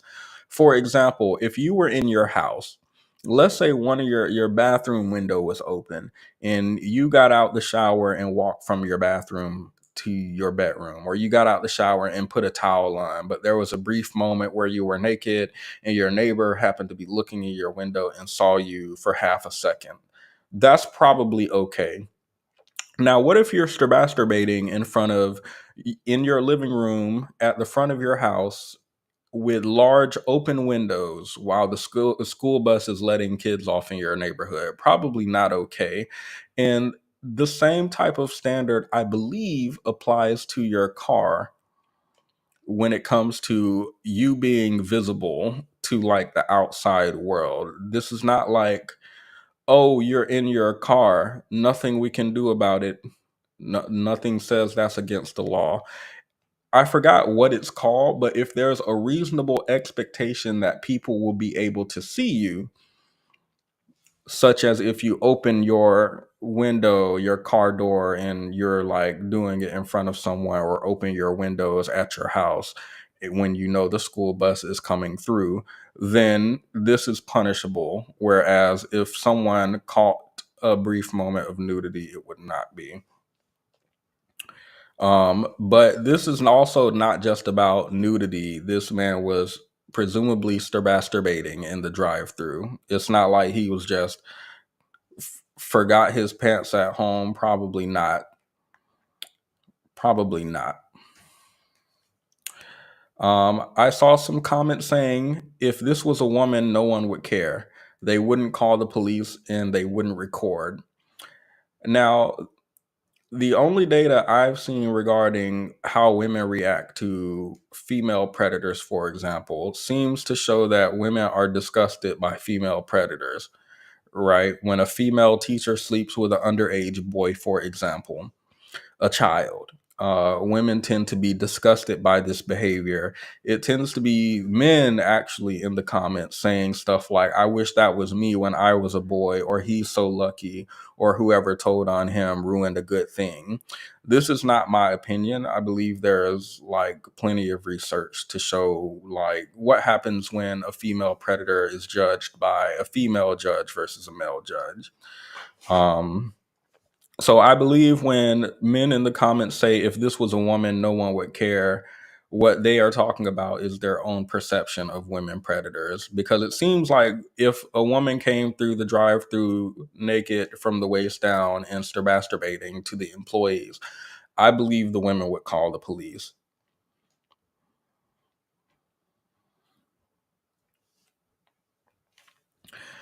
Didn't a woman recently get arrested for doing stuff on a beach? They didn't see that, nor will they ever. Yes, well, actually, we'll talk about being on a beach because there was a woman and she was in a bikini leaving the beach, and some men said some stuff to her, and she said, "Well, I shouldn't have been wearing a bikini." She wanted to give her take, so we'll listen to hers as well. Let me see if there's anything on this before we get to the mother. I don't feel bad for any man who preys on women. I don't either. I don't either. So there were people blaming the, and it might be because of this.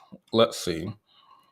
So the mother wanted to shame us, but she also wanted to shame the baristas, which I thought was interesting.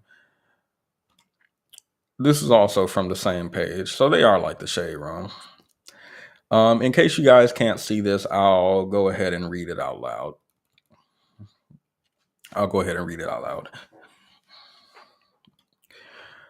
So the mother says, "This is the bee that went up to my son's car and recorded this effing video that caused him to take his life." I don't think this video caused him to take his life, actually. If I remember correctly, the police said this happened a day after. The people in the Facebook group contacted his wife and family, who said that this was the day after the incident happened. So I don't even know if the video was online at that point, and if it was online, I don't know if it was viral and everyone had seen it. So I don't think it was the video that caused him to take his life. Maybe he feared the video going viral or being shared, or maybe he feared the police being called like they said they did. Maybe it was fear of something that made him do it. Consequences, fear of consequences comes to mind, but I don't think it was the video.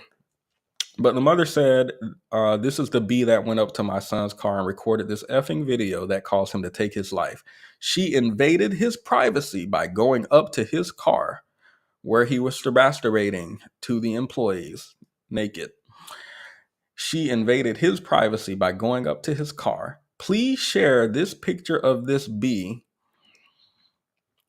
that we can make her so that we can make her pay." So it seems like the mother was sharing in a Facebook group or on her Facebook the barista who recorded the son, and trying to get some retribution and weaponize her followers to go and harass them and make their life hell for recording her son sexually harassing them. Please share this picture of this bee so that we can make her pay. Justice for Nautica. Baby boy, your mom is fighting for you. I'm not going to rest until you have peace. Love you, my son. Gone way too soon. Let's make this girl pay. Please, everyone, share this picture with all your friends on every social media platform. Thank you so much in advance for your help. Now, she said it's the video that caused him to take his life. I don't think so. I think when you have a mother that when you sexually harass someone, the mother goes after the people who you harass instead of you. This, I believe, is actually what caused him to take his life, because I don't believe in his household there's any type of concept of consequences for your actions, so that he potentially faced consequences for his actions for the first time in his life. This is me theorizing, by the way. I don't know this woman, her household, or how she raised this man. I only have what she's given us in these paragraphs to go off of. But when you're raised in a household where you can do degenerate things, and instead of blaming you, she'll go after the woman, I think the possibility of actually suffering consequences for your actions finally coming to your life, I think, was too much for him. The idea that he could actually be punished for doing something bad, given what I think his upbringing was like. That's what I think actually did it. Because had he grown up with someone who, I don't know, shows him that actions have consequences, punishes him instead of blaming girls for his behavior, I believe, number one, this wouldn't have happened in the first place. But number two, he would have understood the concept of consequences, and he probably would have been able to deal with it better. That's like my theory based on my thoughts. I'm not like pulling out of some research that I just referenced. This is just my thoughts. But the mother wasn't done. She also said, "I am a very private person. and normally don't post my family's business on social media. But I think this needs to be addressed. Bullying on social media should be a crime, especially if someone chooses to hurt themselves. This woman decided to take things into her own hand. Let me pause. I don't think she believed this, especially after saying, share the picture of this barista online, share it with all your friends, and go harass her. I don't think she cared about a bullying online. I think she just wants to protect her son. So I don't think this is genuine. This woman decided to take things into her own hands and not report what potentially happened to corporate offices because of her ignorance. She did report it, actually. She reported to the police, not to corporate offices, which it seems like it was reported to corporate offices anyhow, because the CEO knows, the owner of it knows. So it seems like it was reported at some point, if not by her, by TMZ. Someone chose to hurt themselves. We need to use social media as a tool to encourage positive behavior, not to encourage people to harm themselves or potentially take their lives. So that was the mother's thoughts on the matter. Let's see what the comments had to say. So your son did some predatory stuff and you want us to harass the person who exposed it. She caused him to take his life. That's a hell of a situation to put on someone else. It is. These the mamas that curse out the teachers when they kids in the wrong. Ooh, I can't read all of these. He took his life because he clearly had other ish going on, which caused him to act like that in the first place. I don't do that. If you go out and you expose yourself to women and sexually harass them, I don't give you the mental health defense. Oh my God, clearly he was struggling with something. Nope. The demons he was fighting was himself. I'm not about to sit here and say maybe he was autistic, maybe he had mental health issue, maybe he was nope. I believe he was in his right mind.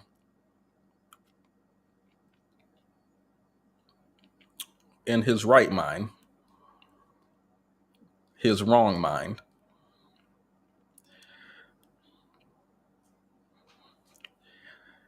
Why did he come there with no pants on? Teens work there, I'm pretty sure. This is why some men behave the way that they do. The moms condone and uphold BS. Take accountability. So what I wanted to talk about was the lack of a moral compass. And I'm not sure why this happens from mothers to their sons specifically.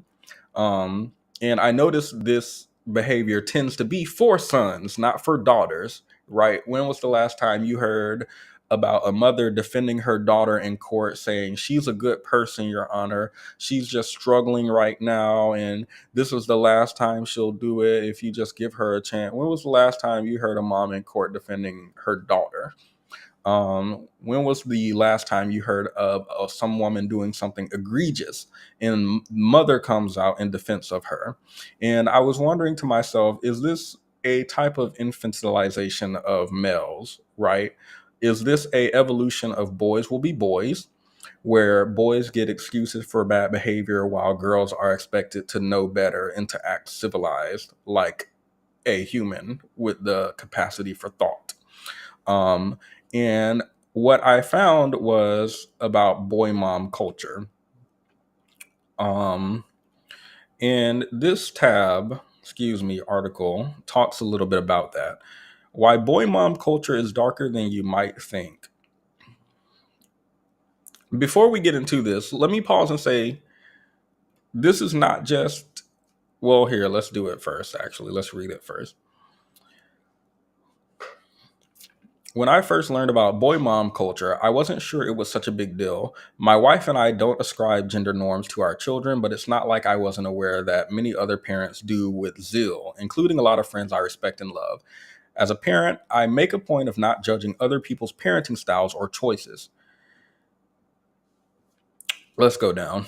This is the part I don't care about. Then I started to dive into the phenomenon more, and it's a big deal. What is boy mom culture? In one TikTok, an exemplar of the I'm in love with my son genre of boy mom culture Self-described toxic mom Anna Sacone Jolly says, "I love my 4 kids equally, but that last little boy just hits differently." That's weird. I always thought boy moms only have a boy. So there are moms who have girls and boys, but they're a boy mom? That seems weird. Neglectful, something. Sorry, I didn't know that. She says, "When I think about my daughters getting married, I get excited. When I think about my son's wedding, I want to cry." Ew. Sorry. Ew. When her son hits or punches his sister, there are no consequences. He must be having a hard day, she tells her girls. The video ends with a smiling Sakon Jolly saying she and other toxic moms gotta realize we are the problem. Despite this claim, Sakone Jolly's profile features many videos like this where she refers to her son as the favorite and treats him as such. The problem. I never thought that I would be that toxic boy mom. I love my 4 kids equally, but that last little boy just hits different. And now I feel like I'm having this existential crisis. Before I wouldn't be that mom, that toxic boy mom. He hits his sisters, he punches them. I'm like, maybe he's having a hard day. So when I think about my daughters getting married, I get excited, right? Think about their dresses, planning their weddings. When I think about my son's wedding, I want to cry. Boy moms, we've got to step up. We got to realize that we are the problem.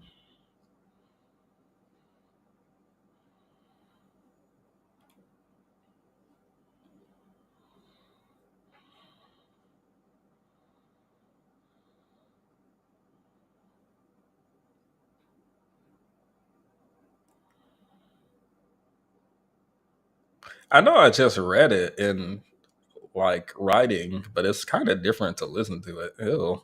Yeah, I'm sorry. The comments on her video were all siding with me, so I won't read them. They just like, you couldn't torture this info out of me. Um, I'm a boy mom and I cannot relate. I'm raising my son to be someone women can be safe with. I love my son, but I'm not in love with him. Thank you. Some reason was in the comments. I'm glad. There are other TikToks that demonstrate this boys will be boys genre of boy mom culture. Many of them show sons following the leads of their fathers or behaving badly, smacking their mother's bottom or other such disrespect. Huh? Smacking what? Oh, and other such disrespectful behavior. The videos often will have the caption, "Tell me you're a boy mom without telling me you're a boy mom." These tropes are causing a great consternation across the internet. On Instagram, there are over 7.3 million posts tagged boy mom. On Reddit, scores of parents have weighed in. Some folks don't see the problem. I've never seen the negative side of boy mom or girl mom. I never heard of a girl mom. I never heard of one. You would think logically that there would be some, but I've never heard of a girl mom ever. Ever. Everyone I know who uses them are literally just stating they have all boys or all girls. Still, many other express offense. Parents with only boy children are not the only ones who can be worn out by constant roughhousing and mess in the home. Okay, let's see. Stereotyping is a major part of the problem with the boy mom culture. As Ella, well, not going to read that one. As Ella, a mom of a boy and girl, astutely put it, these stereotypes don't allow us to see a child as a unique individual, and that's never good. When I see a mom with boys will be boys attitude, I think it's a shame. These kids need help learning to regulate their emotions and behavior.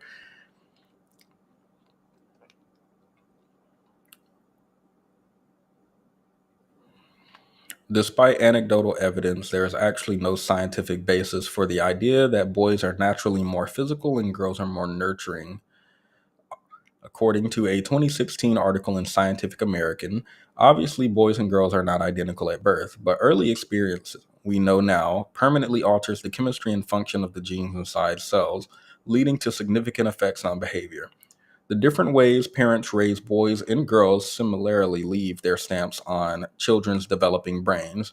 This is why I was saying earlier, I believe that this man probably grew up in a household where there were no consequence for his actions, where the boys will be boys' mom, and she blamed the girls instead, or get upset at them instead of him. or say he's just playing when he hits them. That's the household it sounds like he grew up in, and this has a permanent effect on you. The way your parents raise the boys and girls has a permanent effect on your developing brain.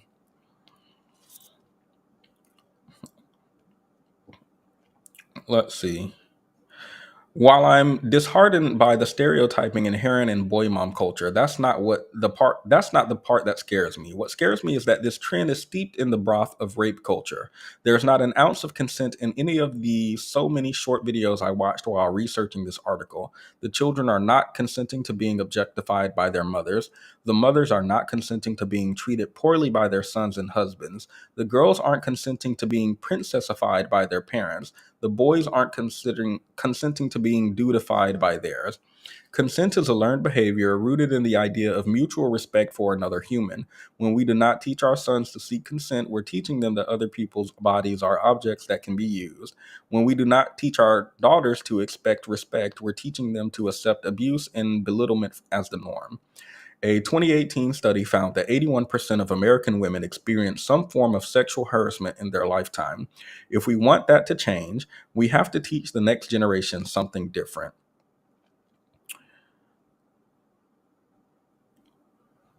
Okay. I believe the rest of the article was relevant, but not directly so. You can go and read it all if you'd like to. It's called Why Boy Mom Culture is Darker Than You Think. So, I believe that this is the result of boy mom culture. And I wanted to quickly add that this is not just boy moms. I know that when we talk about this issue, we tend to talk about boy moms, but I don't believe this is just boy moms. I don't believe this is just boy moms. Here is why. Here is why. I think people attribute this to moms more because A, misogyny, but B, because it goes against your own interest. Let's pull up, let me see, Brock Turner. Brock Turner was the first thing that came to my mind when I was looking into boy moms, and I was like, boy moms doesn't make sense to me because it's not just moms who coddle their boys, it's also dads. So I was wondering why there isn't and maybe I was just missing it, but I was wondering why there isn't a bigger conversation around dads being boy dads as well. I think it's number one because of misogyny, but number two because people expect men to do this. People expect men to look out for other men and themselves. Brock Turner verdict. If you don't remember, this man r'd a woman behind a dumpster and pretty much got away with it with not a lot of consequences because his male judge felt sorry for him and didn't want to ruin his life over. Here we go. First paragraph. It may be natural for, here we go. Brock Turner's dad sparked outrage when he asked the judge not to count his son's, quote, 20 minutes of action, unquote, against him in sentencing him for rape. Parents often defend their kids, but how much is too much? It may be natural for moms and dads to defend their children and try to lighten the consequences of actions, but the web has been awash in irritation this week after Brock Turner's dad asked a judge not to hold, quote, 20 minutes of action, unquote, against his son. That 20 minutes, by the way, is him raping a girl behind a dumpster while she's unconscious.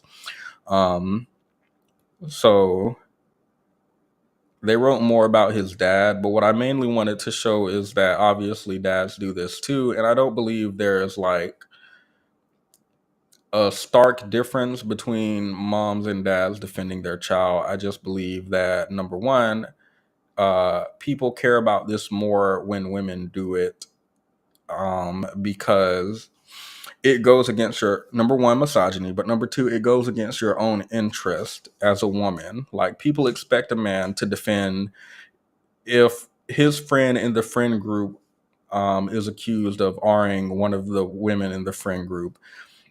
People expect that man to defend his friend, regardless of what his friend did. people don't expect, I don't think people expect a woman to say, like, what was she wearing? I don't think people expect that from a woman. I don't think people expect, I'm voting against abortion from a woman. I don't think they expect a woman to get up online and say, I don't believe women should have the right to vote. Um, I don't believe people expect a school administrator to say, I'm voting against free lunch for the children. Like, I think it's something about a person going against their own interests that infuriates people. Because when you defend your son or another man who does this, who does degenerate behavior, this harms you as a woman when someone else's son does this to you. Or if you foster an environment where the man gets no consequence and instead you sick your followers on the woman who's the victim, this same environment will come back to bite you when it's your turn. When you're victimized, I think I think that's why people tend to talk more about boy moms, even though we know dads also let their boys get away with anything. I think it stings more. That might be what I'm looking for. I think it stings more when people expect you to understand why what you're doing is bad. They would expect you to understand that if you're a woman, right? Have y'all ever had a black boss who says, you're not coming in here with that nappy hair, you need to straighten your hair to work here? This is harmful to hear from anybody of any color, right? But it doubly hurts from someone who you would expect to understand the harm this does. You would expect them to understand the harm it does, not just to you, not just to any black person who want to work there, but to themselves, being that they're black and have the same hair texture and it makes it harder for them, right? You would expect them to understand, but they do it anyway. It's like falling in public and nobody helps you versus falling around your friends and nobody helps you. It's the same action or inaction in this case, but one stings worse because you like you expected some type of community with these people and they don't have it.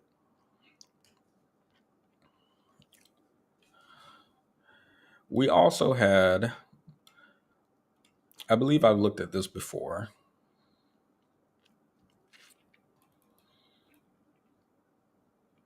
Oh, never mind. This is related to something different. I was looking at research around delinquency and parenting and what is it that causes a child to grow up, to be delinquent as a child or grow up and do criminal action. Um, and I was looking into parenting style because I wanted to see what happens when, like, your mother supports you during anything versus if your father leaves you or if you have strict parents. Or I just wanted to see, like, what are the difference between children raised under different parenting styles, but I didn't get far enough in the study to comment on it, so I won't. We were supposed to do that, but we won't today. Now let me go back to TikTok, because not only did his mother have words to say, but there were women who were talking about public shame and also what the women were wearing. Quickly review. And I'll open the link actually, since these are the last two pieces of this that we're going to look at. I don't have a lot to say about this young man.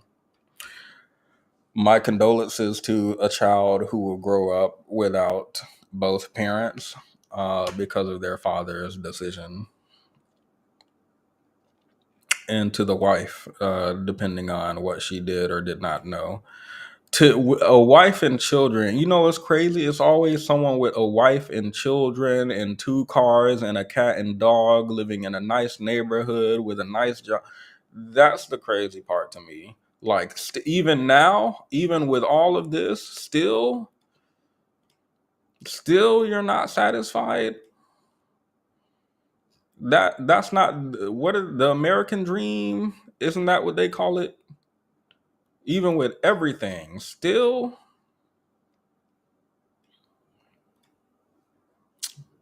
Anywho, I pinned the link for you guys to come up if you want to comment.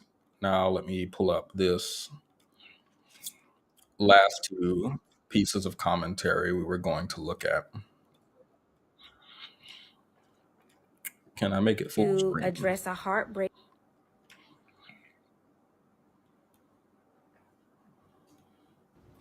Today, I want to take a moment to address a heartbreaking incident involving a young man who took his own life after being publicly shamed in a drive-thru at a coffee shop, Bikini Beans Coffee. He showed up without pants, and a manager filmed him, leading to a viral video that brought him intense public scrutiny.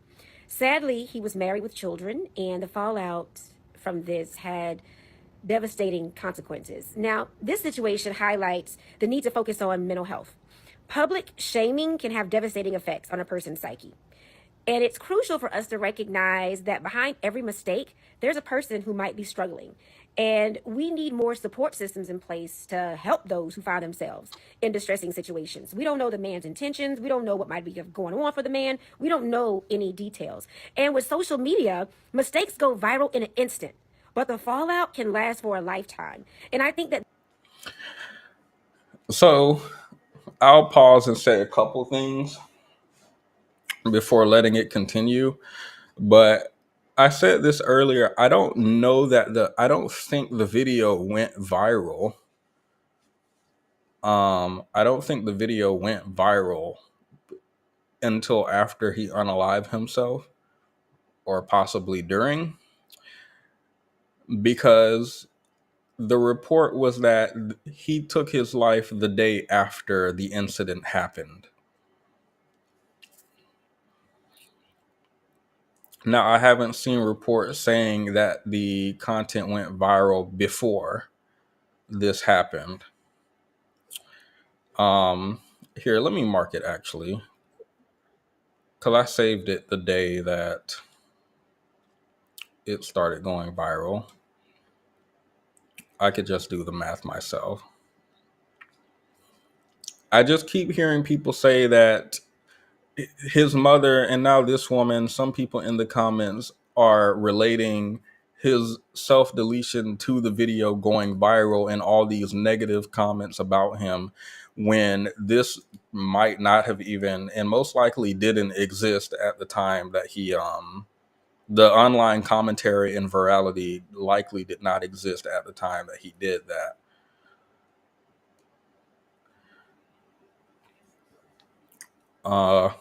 I can let her talk while I figure out what date it went viral. But also, if it feels unusual to frame a conversation about, the mother was saying bullying, this woman saying mental health, and we don't know what was going through his mind. We don't know the situation. We don't have all the facts. He could have been, in my mind, if I forgot my pants at home, I would come online and say, I forgot my pants, and she put her phone in my car.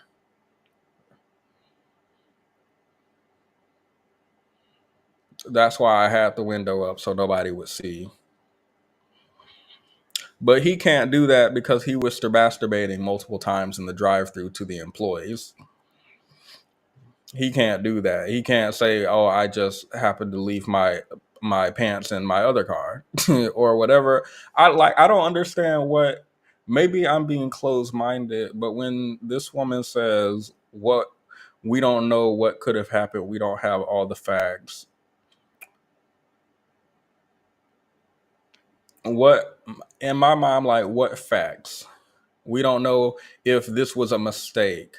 In my mind, what mistake? Like, because there's a whole process. You have to get in your car without your pants on, drive to the location without your pants on, go through the drive-thru without your pants on, masturbate in the drive-thru without your pants on, go through the drive-thru multiple times, enough for them to know your face and preemptively start recording when they hear your voice or see your face on the cameras, and you be masturbating this time while being recorded and finally get caught. And when I'm thinking about a mistake, I'm thinking about a momentary lapse of judgment. I'm not thinking about someone who had time to think about their actions multiple times, to think about their actions and their consequences.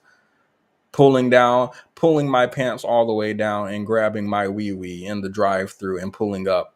This don't sound like a momentary when I'm thinking about a momentary lapse of judgment, I'm thinking about the snap of my fingers. I'm not thinking about went to the store, came back to the car, took the pants off, waited in the drive-through to get through the window. There's 2 cars in front of him. Y'all saw in the video there was a car in front of him, so he was waiting in line. And when I'm thinking about a mistake, I'm like, no, mistakes I feel like are unintentional, accidental. Like there's certain language in that I associate with mistakes, not like intentional, for example.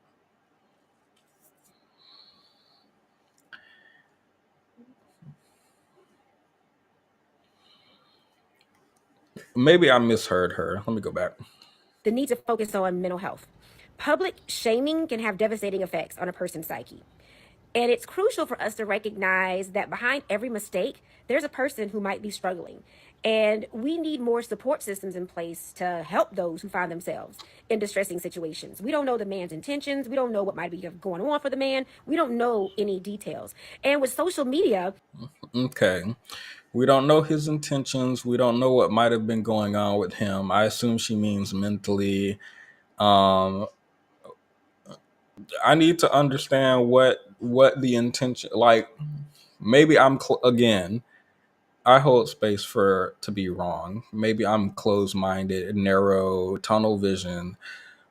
What are the multiple different ways that you can interpret someone masturbating in a drive-through to the girls who work there multiple times without pants on? Like what are the different ways I can interpret this that we might be interpreting it wrong and we just don't know what's going on with him, and which mental illness is it where you drive through at the Bikini Beans and masturbate multiple times? Which mental illness is that? Let me write it down so I can remember, so I can make sure to hold space for people with that mental illness in the future so I don't preemptively judge somebody. Like, which mental illness is that?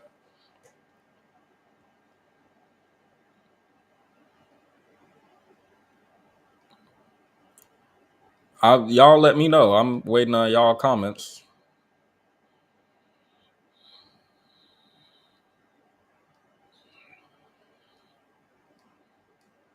Going once. Schizophrenia, sex and porn addiction, exhibitionist,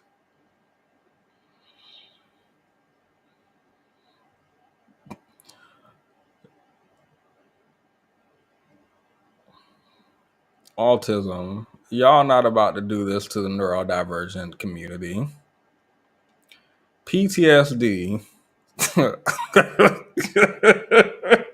I'm sorry. PTSD. The popcorn started popping in the microwave, and I just pulled out my wiener. I'm traumatized, and that's just what I do whenever I'm stressed out in a stressful situation. What? I hope y'all are joking with me. I really hope y'all are. Substance abuse alters brain chemistry.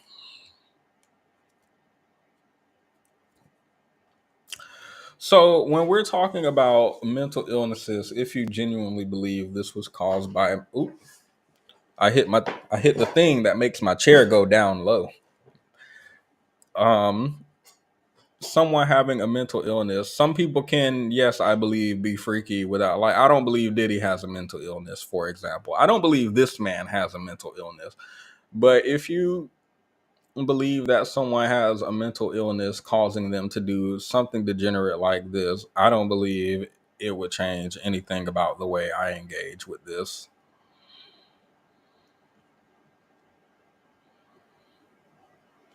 Do I think the mental healthcare system in America is terrible? Yes, I do.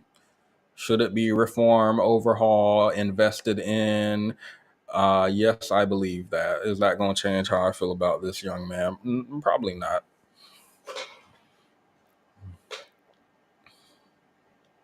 Like, In my mind, because you have a mental illness, number one, it doesn't excuse behavior, and I'm not saying that you guys are saying it does.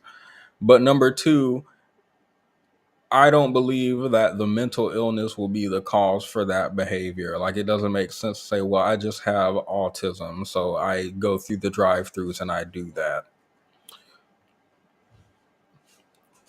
Does autism show up in different ways? Yes. Are there people with your type of autism, with your who are on where you are on the spectrum or at a similar place? Yes. Are they going through the drive-through and masturbating? Like, if this were inherently tied to a mental illness, I feel like everyone who had this mental illness would do it, and they likely don't. Hello, Taurus. Welcome.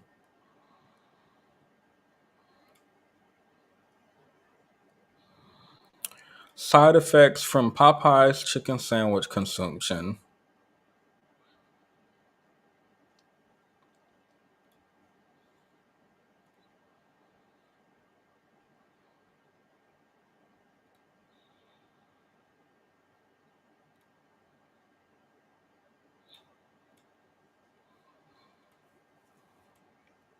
All right.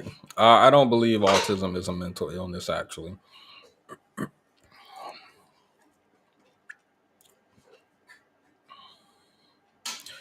I could have sworn the woman with the drive-through had dealt with this guy before, and that's why she had the camera ready. That's correct, based on the report.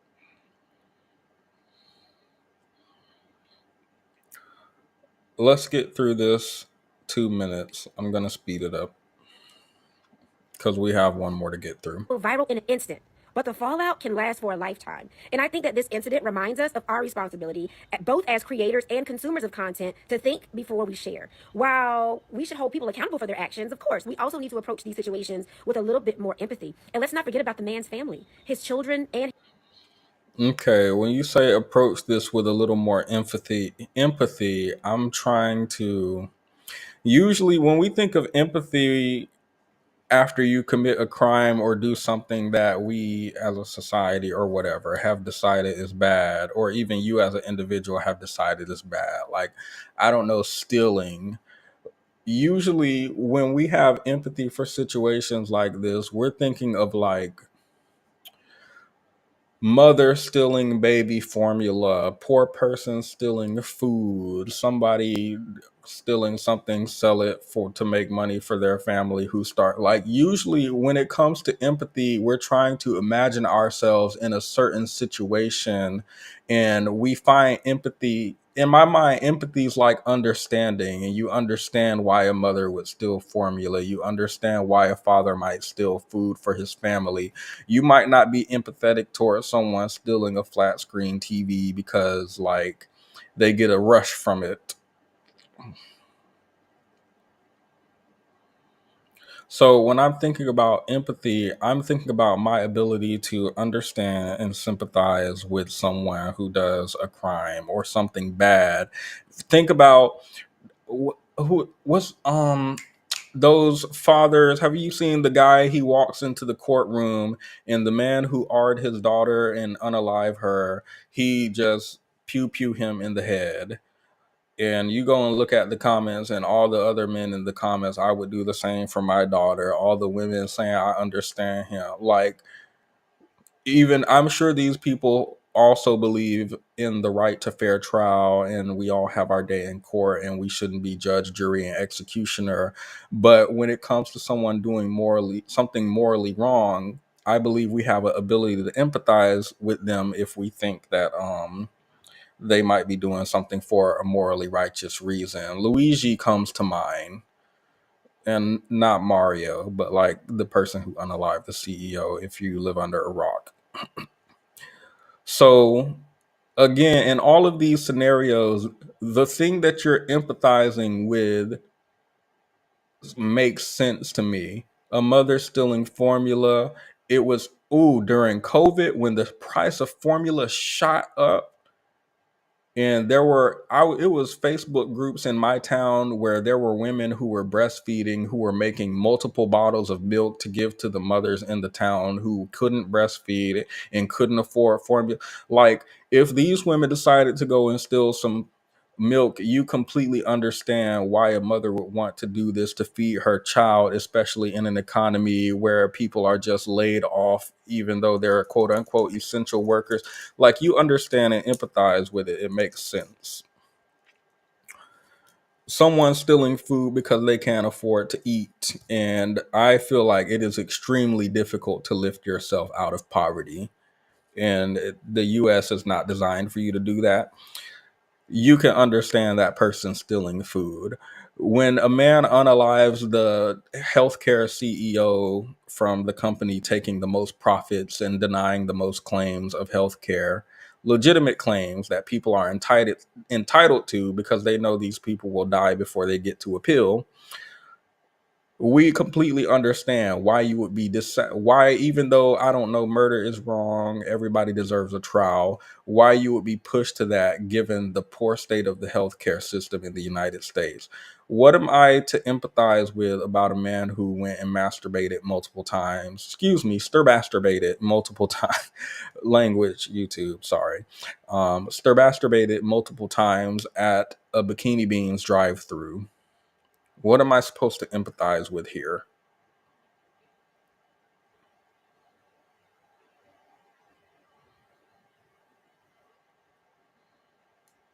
I'm trying to understand, like I'm actually trying to understand what would I empathize with? Oh my god, it sucks for everyone to be attacking you online until I find out what you did. That's where the empathy left when you did the action. Like, it's not, it's the framing is like, oh, they just bullying this random man online, and it's like disconnects him from his actions, and I don't understand that.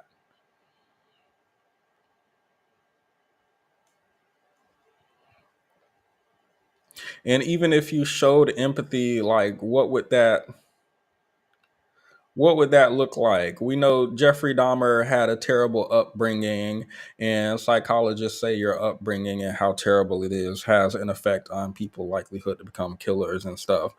Okay, what sure, I'm sorry he was raised that way. What do we do about his murders? What does empathy look like when we're regarding his murders?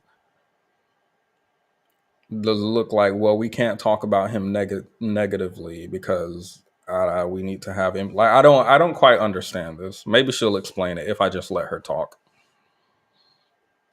His spouse now face emotional fallout of this tragedy. And the ripple effects of such public exposure can Oh, the mother, excuse me, his wife and child completely understand empathy for them. Mind you, his wife and child didn't come out and make, well, it's his child's one, but his wife didn't come out, not from what I've seen, and make statements talking about we need to go harass them baristas who recorded him. So far I have nothing but sympathy for the wife, who I assume didn't know this side of her husband, and the child who will grow up with only one parent.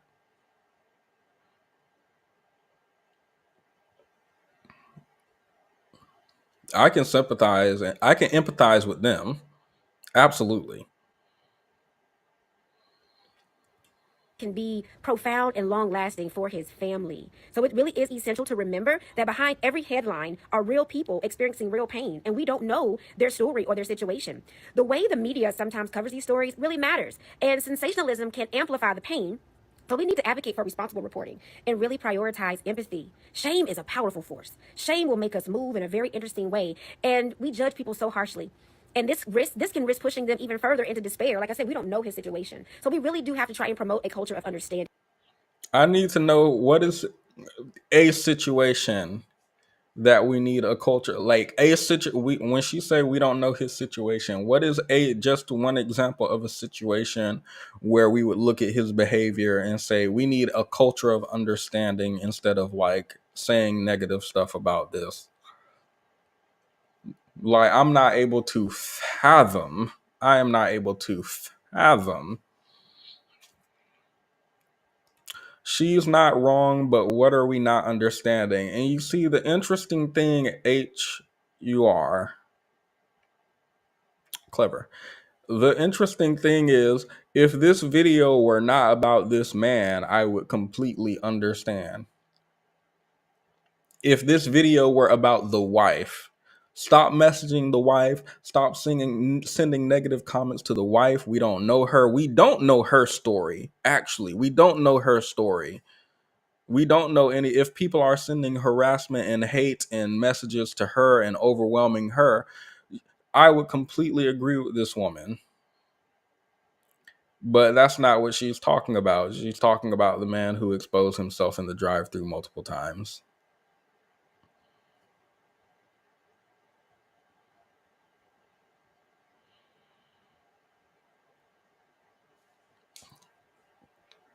Do we need to be more empathetic online? I believe so. Towards him, no. I'm Because I already believe we live in a sort of country with a sort of our culture. So when we say we need to look at someone like him and be more empathetic and more sympathetic, I'm like, as a society, don't we? The fact that there are comments divided on whether or not the barista should take blame and whether or not they were right to record him, report him to the police. The fact that there's a debate about it makes me feel like we should be less empathetic towards the perpetrator. Instead of judgment. And I'm not saying who's at fault here. That's not what I'm doing. I'm just stating the obvious. So really, we should be encouraging open conversations about mental health and the impact of public humiliation at times, because that matters. It really does matter. So just be careful. I think that this story illustrates and highlights the responsibility that we have in social media, on social media, how these things could be affected, and that these are real people with real lives.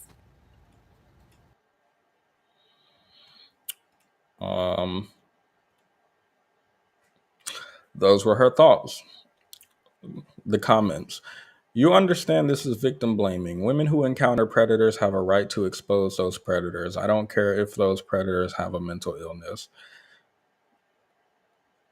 Danny says, I'd say public shaming at this magnitude isn't likely to be helpful, but being overly compassionate towards predatory men is exactly the problem.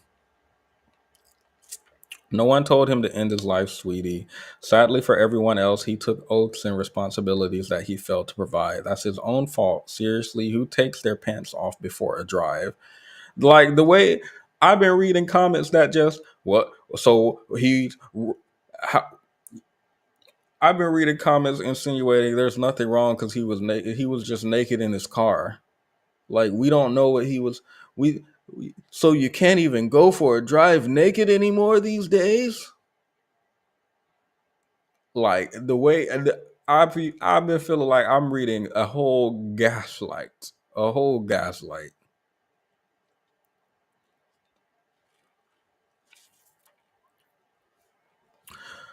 Not the thank you. Yeah, girl, thank you for what? Thank you for what? I need to understand what her meaningful because she keeps saying public humiliation and its potential consequences. We can have a meaningful conversation about accountability without resorting to insults. Thank you for sharing your perspective. I need to understand what insults are you seeing online and what's the meaningful conversation about accountability that you think we should have. What would that look like is what I'm interested in.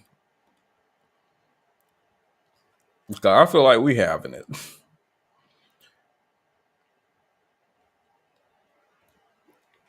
I need to know what the meaningful conversation is about accountability. But she ain't going to tell us. The last thing I'm going to look at is, this is part 2 of a story. I believe she took down part 1. But basically, she was, well, here, let her tell it. Yesterday, Yay. I can speed it up.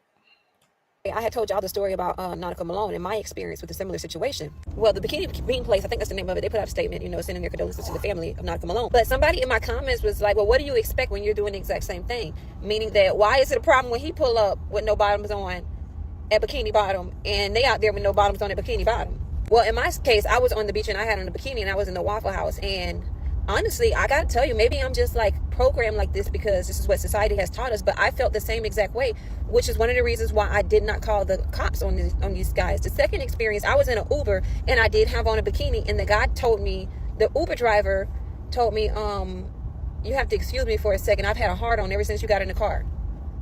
Well, I was freaking out because I was uncomfortable. I was in there alone with this guy, and I'm like, he's right though.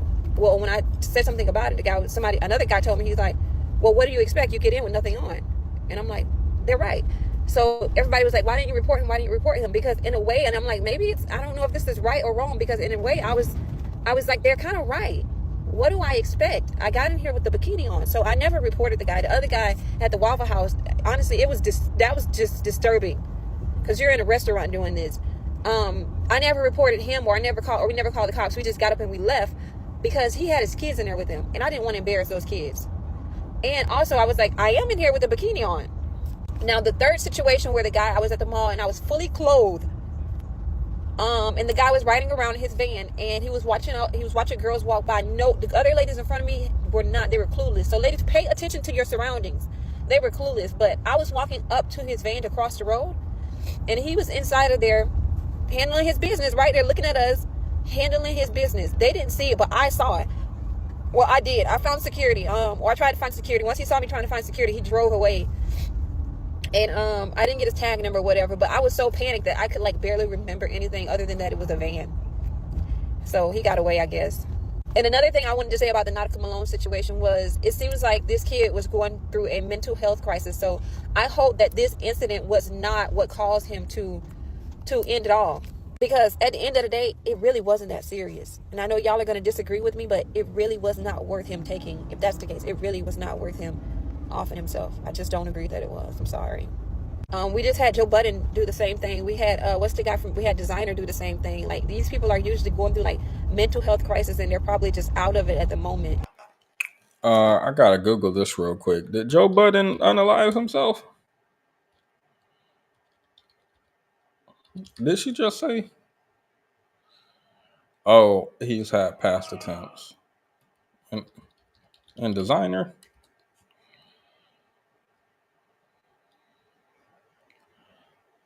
Designer has a song.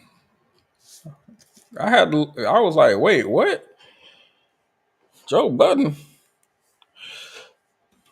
So prayers for Nautica Malone's family. It's a really sad situation, I guess. I don't know. Say you're a piece of no. shit. I am a piece of Girl, shit. how I get back? Don't write on my window. How do I get back to the video? What is this? I did not click on this video. Say you're a piece of shit. I don't know how to get back there. Say you're... Okay, well, this is not... I don't know how I got here, and it won't let me go back, so... Yesterday, I had... Just open it again. So, I believe this is what happens when you have the boy mom phenomenon in a society that already is ingrained in our culture. And you have this girl who was telling the story about how she went to the beach in a bikini, as people wear to the beach. After going to the beach, went to a Waffle House to eat and was harassed by a man. She thought and someone in the comments on her last video said, well, what did you expect with what you were wearing? This, I believe, is a society that you are already familiar with. And this, I believe, is why I feel that we should treat this situation and situations like it with a lot more, what's the word? A lot less empathy actually for the perpetrators specifically of crimes like this, and with more empathy for the victims. So I don't understand how in the videos I'm seeing or in the comments from his mother, it seems to be the opposite. Like his mother is like, my son. Let me see what she said. She said, "Justice for Nautica, baby boy. Your mom is fighting for you. I'm not going to rest until you have peace. Love my son. Gone way too soon. Let's make this girl pay. Please, everyone, share this picture with all your friends on every social media platform. Thank you so much in advance," which is pretty much echoed in her second message as well, where she talks about the barista, the employee who recorded him. She talks about us, the viewers, the people commenting on this and watching this and sharing their thoughts on this. Joe Budden GF put him out when he had no clothes on. What was she talking about? Designer was beating his meat on a plane. What I thought she was talking about, they were struggling with mental health. Anyway, okay. So what was she even say? Never mind. My bad. I just assumed maybe she was talking about she blamed herself, and I think maybe she might have been traumatized. I don't know. I won't put that on her, but like I don't, maybe she was just disorganized with her message. But when this mother is like so adamantly protecting her son, when people in the comments are trying to provide any type of defense that I don't believe would hold up in court, Your Honor, is it illegal to be naked in your car and masturbating in your car? Like, I don't know what these TikTok defenses are, Facebook lawyers, Instagram lawyers with these weird defenses. But when there's a culture around protecting the perpetrator and going after not only protecting the perpetrator, right? Not only is it having empathy towards the perpetrator, but it's like a shame on you. Shame on you. How dare you comment on this man without empathy? How dare you shame him and how dare you call him names? Shame on you. Shame on her for sharing the video. How dare she start this? How dare she invade this man's privacy? I believe we end up with women like this young lady who was wearing a bikini and blame herself even though she was at the beach. This young woman who took an Uber from the beach to her home, and the Uber driver tells her just think inappropriate comments that she decides not to report because, well, what would she expect? She was wearing a bikini. And that's not the type of society I want to live in. The comments say, no, it's not the same. You need therapy. I agree. You never deserve to be violated or disrespected. You have dignity as a human being, regardless of what you're wearing. Ma'am, you need help. I absolutely hate females like this, not even a woman. I would actually have, given that she's the victim, I would actually have, this is the type of person who I would have empathy for. Because of what I was wearing, I blame myself. Now, I would actually have sympathy for her. This is the person where I would say we can have a conversation online about how she is perpetuating harmful ideas while being a victim herself.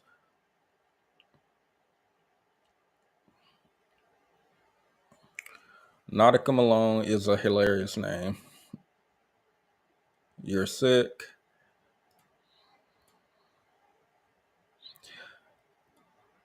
Huh?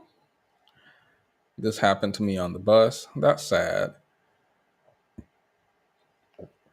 This perspective is crazy. Go get help. This is internalized trauma. You didn't sexualize yourself. The men sexualized you. What did you expect? Public decency, respect. But they didn't give it to you. Oh my God. Hold up. I just saw something about this. This is so crazy. Where'd it go? It's never where I need it to be. Whenever I need a clip, it's never where I need it to be. There was I saw this and this was supposed to be our outro. And since we're towards the end anyway, sure. But there was a man and he was teaching his class some stuff because I think it's interesting what she said. You were wearing a bikini. What did you expect? Well, public decency, respect, and equal treatment as a human being, not like an object. This man had some words to say. So, women and girls between the ages of 16 to 24 experience domestic and dating violence almost 3 times more in any other age range. Anybody tell me some reasons why they think that age range of 16 to 24 experiences domestic and dating violence almost 3 times more in any other age range? What do y'all think that is? Because they don't know what's right and wrong. They don't know what's right and wrong? So they're young and dumb? Oh, someone pointed out when he asked why do they think 16 to 24-year-old girls is the age group that experience more domestic violence, they went right to calling the girls young and dumb. I believe this is a young class. I'm not sure how old they are. I wouldn't say that, but okay. Any other reasons y'all can think of? Let me get a few more reasons why you think that statistic exists. We're not fully developed yet? Okay. Explain to me why that statistic exists. So we have that they're young and dumb. Somebody said they don't know any better. Somebody said they're not fully developed yet. Emotionally vulnerable. Okay. That might be it. I hate the so much. I hate that. There's like nothing wrong with it, like morally or something, but it's just something about hearing several people say, I think I'm traumatized. I think I'm traumatized from hearing that said around stuff that's not profound. Homeless kicking in? Okay. Let me paint you guys a scenario. All right. Hey, let's say I were to go to a local corner store, park my car, get out of the car, and I put my keys on top of the car, and I go inside the corner store. I get whatever I need. I come out the corner store. What's likely to happen? Car's gone. Bye-bye. Okay. Scenario number 2. But this time, I'm in Dubai. All right. I find a corner store, park my car, take the keys out of the ignition, put the keys on top of the car, go inside the store, get what I need. I come back outside. What's likely to happen? So my car's still there? Okay. Car's still there in scenario number 2. All right. So now, using critical thinking skills, what happened in scenario 1 that didn't happen in scenario 2? The place, the setting. Besides the location. What's the difference between scenario 1 and scenario 2? So car's gone, right? Scenario 1, scenario 2, car's not gone. What is the reason the car is not gone in scenario number 2? There's security in Dubai. Besides the location. Everybody over there rich though. You got a car shop. No, just a regular corner store. I ain't hear that. I ain't hear that for a second. No, besides the location. Repeat the second one. Same thing. I put up to the corner store in Dubai, get out of the car, put the keys on the hood, go in the store, get what I need, come back. You guys said the car's still there. What exists? What? For this scenario 2, the car's still there. So I'm going to spoil it just because the whole video is 8 minutes long. But after they guess a lot, he says that there is no thief in the second scenario. That's the difference. The only difference is there is no thief. It doesn't matter if you leave your keys on your car. If there's no thief, then your car doesn't get stolen. If you lock your keys inside your door, somebody can break the if you lock the car and you take your keys with you, somebody can break the car, and if there's a thief, the car is going to get stolen. And that was his point. I don't think it was actually dumb, especially if he's teaching this to high school boys and girls who I believe need to know this information and don't know it enough. But that was going to be his point. Then he was going to talk to them about how when he first brought it up, everyone immediately went to blaming girls for being victimized as opposed to blaming the men who were victimizing them. That was his lesson to summarize. If you want to go and watch it, his name is Pierre Fleury. Well, maybe you guys can see that actually. I don't know how to pronounce that, but his name's Pierre Fleury. I'm only bringing that up because of the woman who just was in the bikini and said that, well, maybe it was my fault for being dressed like this at the beach. I believe the sexualization wouldn't be there without someone sexualizing you, regardless of if you're wearing something that's exposing or not. Key, you said you were on, you were going to give us a lesson. No, I definitely didn't say I was giving no lessons, but I did think that woman was crazy though. One specifically based on her location, because if you've ever been to the beach, like anybody in the comments ever been to the beach, everybody's in bikinis all the time, everywhere. Like you go eat and everything in bikinis. So I don't understand how she thought, okay, cool, I'm wearing a bikini here where everybody's wearing a bikini. Maybe I should expect to get treated this way. Kind of wild thinking. But two, oh boy, there took the long way around to say locked doors, keep honest people honest. Like that's all he meant is honest people only honest for locked doors. I don't know why he took so long to say that, but he did.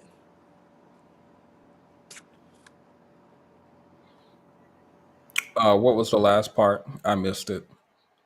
Oh boy, in that video when he Yeah. was doing the video about the car thief, that's like the he took a long time to make the point of saying locked doors only keep honest people honest. He You know what I wanted to mean? um Yeah, like he was teaching a lesson. I get it, but he took a long time he to wanted just them say that. he wanted them to come up with it. Eventually one of the kids said there's no thief or something like that. Yeah, I mean, I get it. Like I said, I got what he was saying, but he took a long time to get there. What do you think about such things being taught to high school age children? Do you think it's appropriate?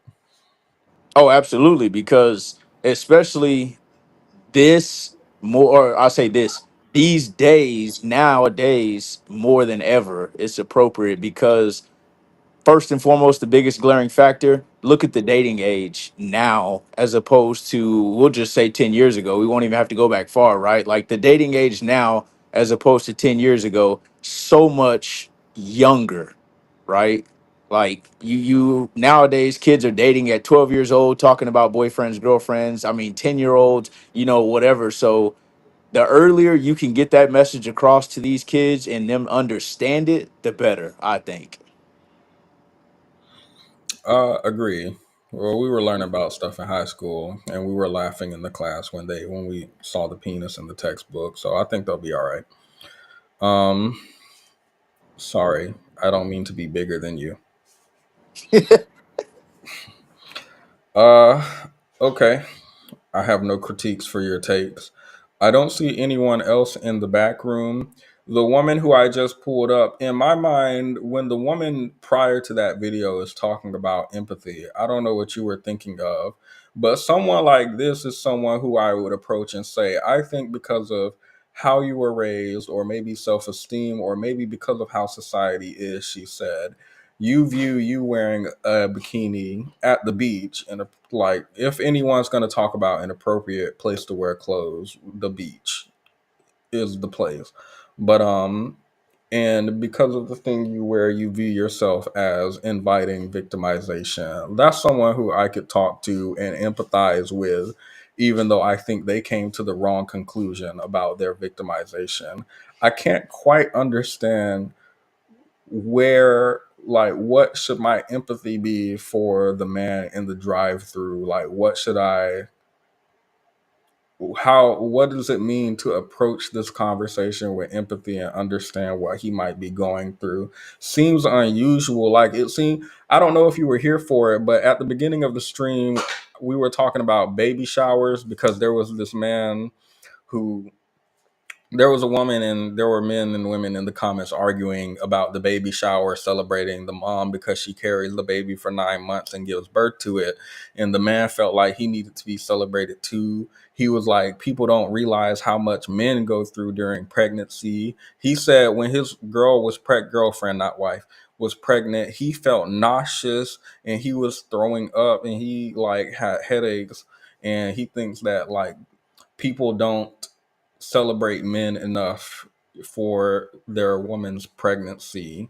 And that's what that's the type of feeling I'm getting when she's saying you need to empathize with the man at the drive-through for what he might be going through and what he might be his story, and we don't know what his internal, what, like, that's what I'm feeling like. I'm like, what do you mean his struggle? What do you mean by that?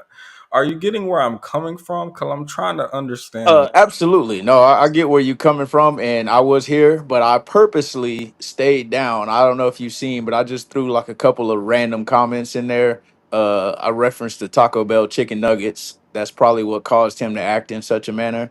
It had Um, to be. yeah, because Taco Bell should have never made chicken nuggets. But that's not the point.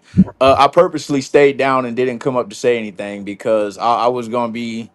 Uh, I wasn't going to speak correctly on that man. You know what I mean? I was going to say bad things about the man. I don't care what kind of mental illness you got going on. If you pull up in my drive-through with your business out thinking that you finna come in here, you know what I mean, and make me feel uncomfortable at work, right?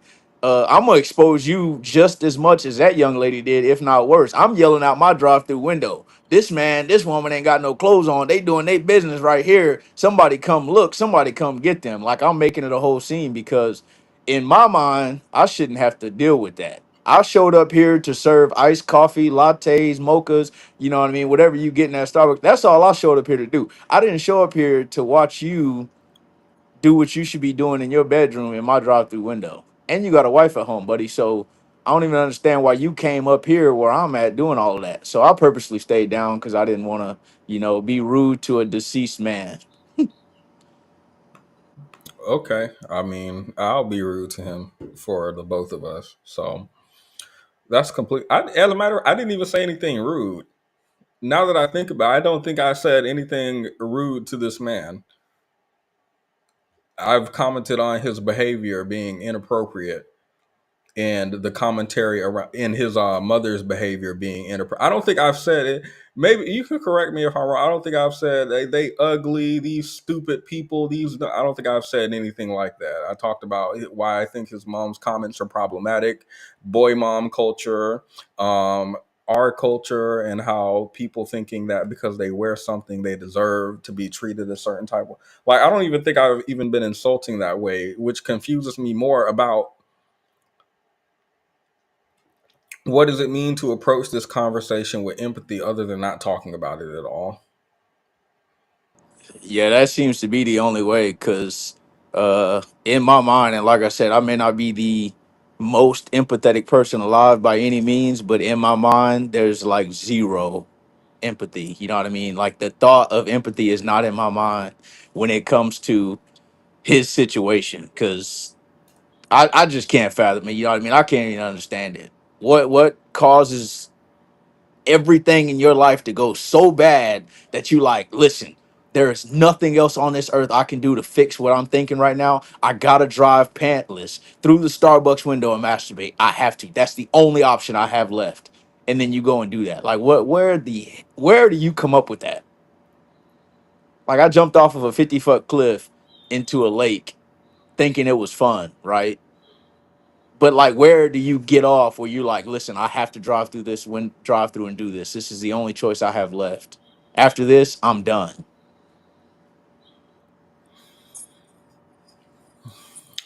Yep, no other option. Bite his dick off. Bite it off. If you can't use it properly, bite it off. That's the policy at this store.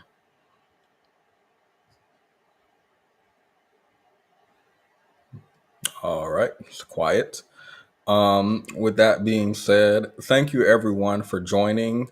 What we're going to do in the after show is we're going to watch the rest of that woman's apology on 2 times speed and see if we find the sympathy for since we're talking about it, the sympathy for the victim.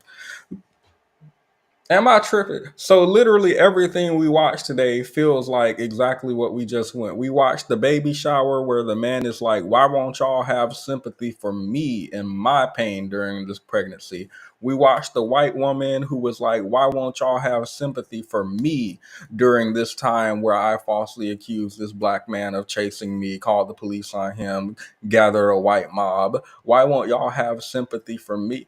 And now we're at this man and people trying to figure out why we don't have sympathy for him and why we have sympathy for the victim. I feel like I didn't even intend for that. I threw them two in the beginning because I saw them today. Did you hear the joke of the day? Yeah, yeah, I was here from the beginning. I only stepped out briefly, but I was here, like I said, for the Majority all of it. Thought the joke was pretty cool. The video about the lady getting supposedly chased by the black guy. Like I said, things like that I kind of purposely stayed down just to watch because I really had no more discussion than what you was already, you know what I mean, saying on it. So I did think that lady was a little see people like that. Hey, let me say something crazy. Let me say something crazy. And I do want people in the comments to react if y'all think that it is crazy, right? That woman right there, what she done and the way she acted, yes, obviously racism was a big part in that, but people like that are the ones that I stay far, far away from because that woman is clearly off her fucking rocker. Because hear me out, right? Hear me out. She had the audacity, right, to be recorded on doorbell camera, however they recorded her. They played all that back, so we seen how she actually acted and what actually happened, but she decided to come on the internet and make up a whole story of a whole situation that was completely different than what really happened and what was already recorded in live time. You know what I mean? Like she came on there making up all this other stuff about what went down at that scenario and this and that, which we clearly seen wasn't true. She might have some shit going on upstairs. You know, my bad for the cursing, but she might have something going on upstairs. You know what I mean? That's those are the ones that you look at like, okay, yeah, she got mental problems upstairs. This woman trying to convince us to believe this.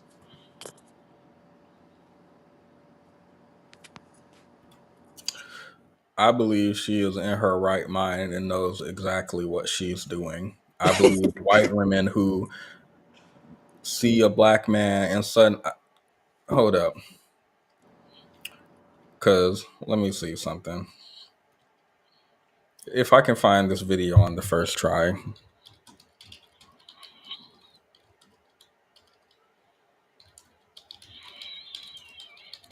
I, you've seen Get Out. You know when the white woman when she gets called by the black guy's friend Rod, and he's like, "Oh my God, have you seen Chris?" And she and her family kidnap him, cutting open his brain to put him in the sunken place and transplant a white person in his body. That sounds like a wild sentence if you haven't seen the movie, but whatever. Um, and during the movie, his friend calls, and she, knowing that they're about to transplant somebody's brain into his body, and they kidnapped him and put him in the basement, she just start, "Oh my God, wait, you haven't seen Chris? He just left today. I thought, wait, so I'm confused. He's not with you?" Like she putting on this act. I believe this is very deliberate. It is intentional. Let me see if I can find. Or you find that I know I've seen the movie. It's 2025. I don't know that there's many people, at least people of color, who haven't seen the movie. That's still kind of crazy to me. But yeah, like that woman is outrageous too. You know what I mean? Like she's doing something that egregious to do that to that man and then act like she don't even know what's going on. She don't know where he's at. Yeah, that's pretty crazy too.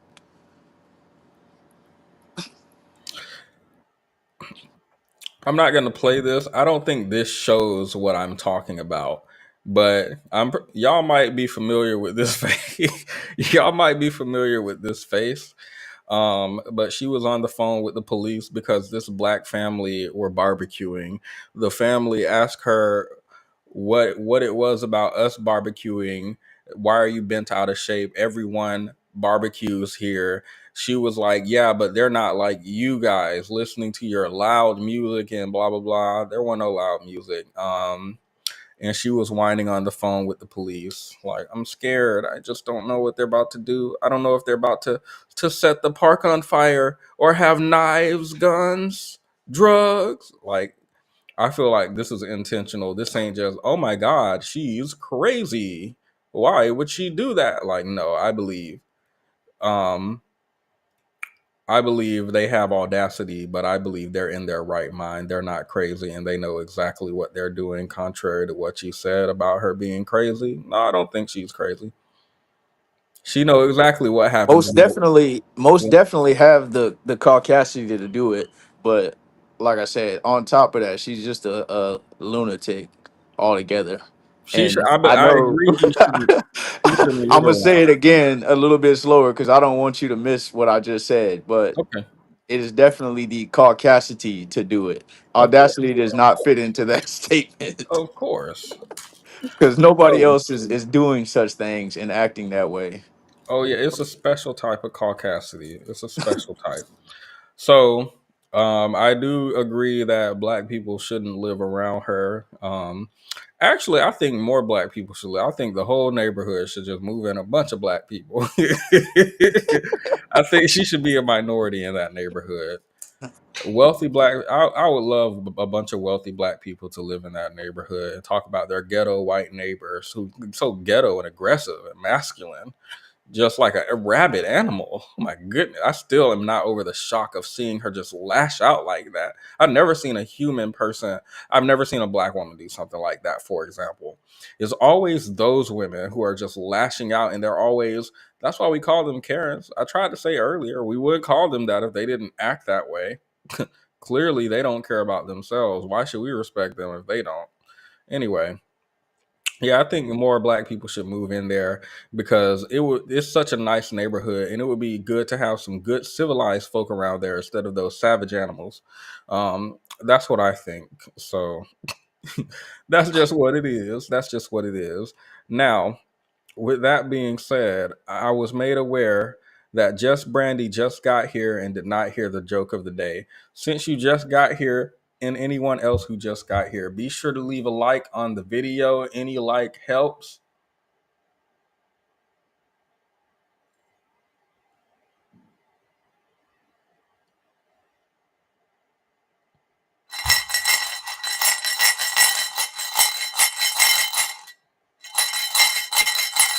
Spare change.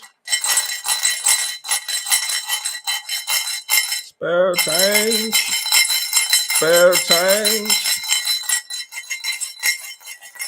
Spare change. Please leave a like on the video. I'm begging. I'm begging. Literally, I'm begging you. Spare change. The joke of the day was I asked my friend why he got divorced. Why did I get divorced? Well, last week was my birthday. My wife didn't wish me a happy birthday. My parents forgot, and so did my kids. I went to work, and even my colleagues didn't wish me a happy birthday. As I entered my office, my secretary said, "Happy birthday, boss." I felt so special. She had so much energy and enthusiasm when she said it. She asked me out for lunch, and I said yes. After lunch, she invited me to her apartment. We went there and she said, "Do you mind if I go to the bedroom for a minute?" I said, "Sure." She came out 5 minutes later with a birthday cake, my wife, my parents, my kids, my friends, and my colleagues all yelling, "Surprise! Happy birthday!" while I was waiting on the sofa naked.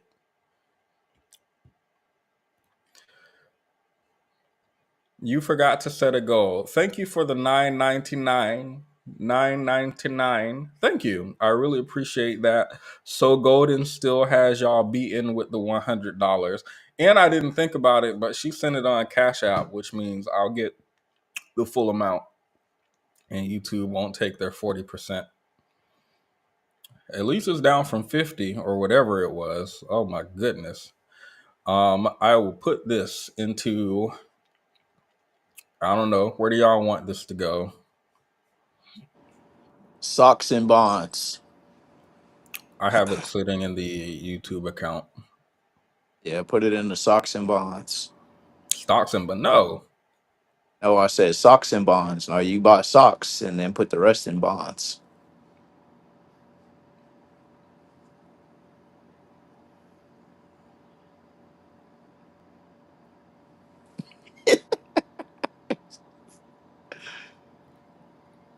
Okay, don't buy socks then.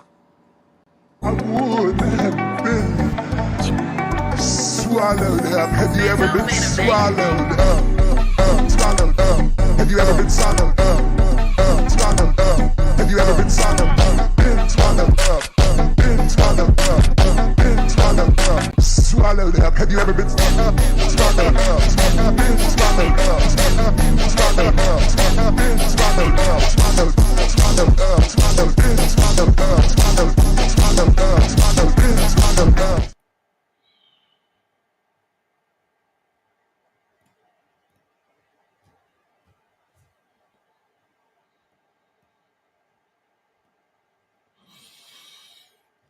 Okay. Okay. So socks are expensive. Socks are expensive. Um, now you made me lose my train of thought.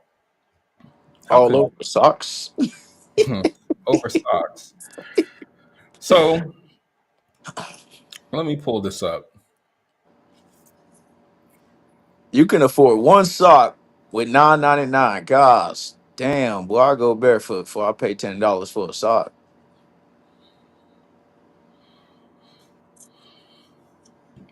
Perhaps, perhaps. So here's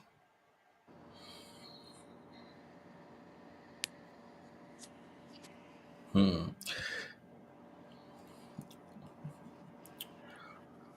Let me get there. Give me some time. Oh, that's right.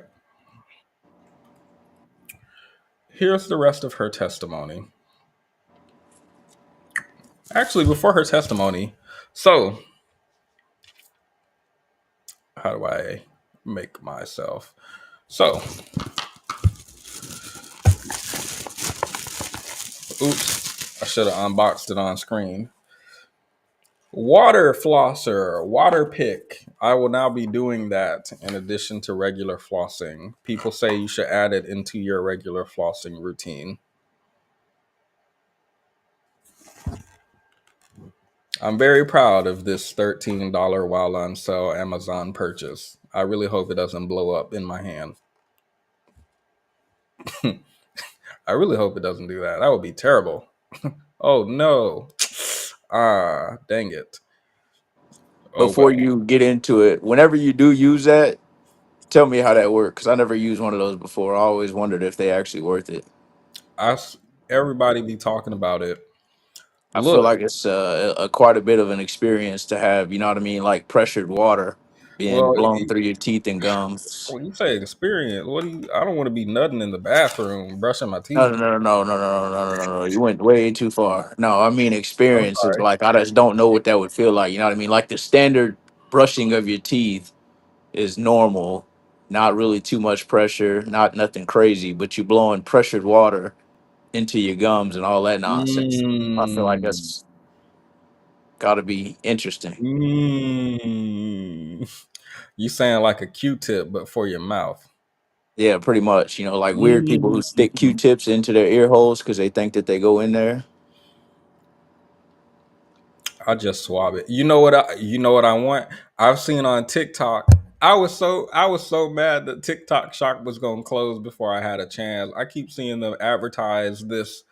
It's a little scoop for your ear to get the wax out, and it has the camera on it, and you could be on your phone digging in your ear with it instead of using Q-tips. And I was like, I usually just go in the shower and let the water rush in and then pour it out and then do the other side 2 times and then use a Q-tip to like swab around, but not inside. So let me see what I want to scoop out. I want to see what's in there and scoop it out. Yeah, I think that's what you supposed to do. I don't really think you're supposed to stick Q-tips in your ears. I mean, like I said, I think that's what you're supposed to do. But there are people who still put Q-tips in their ears, but I don't do that. I accidentally splashed myself in the face. Oh, I have a bidet story for you. I have a bidet story for you. I'm talking about I didn't know how to install. I'm lucky I cleaned my toilet. I'm lucky. And people call me crazy. Let me clean my toilet before I install it. How are you going to install it to where you need to clean your toilet first? Well, we don't know what could happen. If people called me crazy. They called me crazy, Key. They called me crazy. Now look at me, splashed with Clorox and water and not other material. Anyway, um, let's see. It goes in the ear. Ear scoops. Wait, so this exists? I've never had a doctor. Well, I have had doctor put the otoscope in my ear. I've never had a doctor like scoop something out of my ear. Y'all have scoops at the doctor, ear scoops. I wonder if it's like a specific ear doctor, like if they go into the ear doctor, you know what I mean, Now who gonna go to the? to get their ears checked out.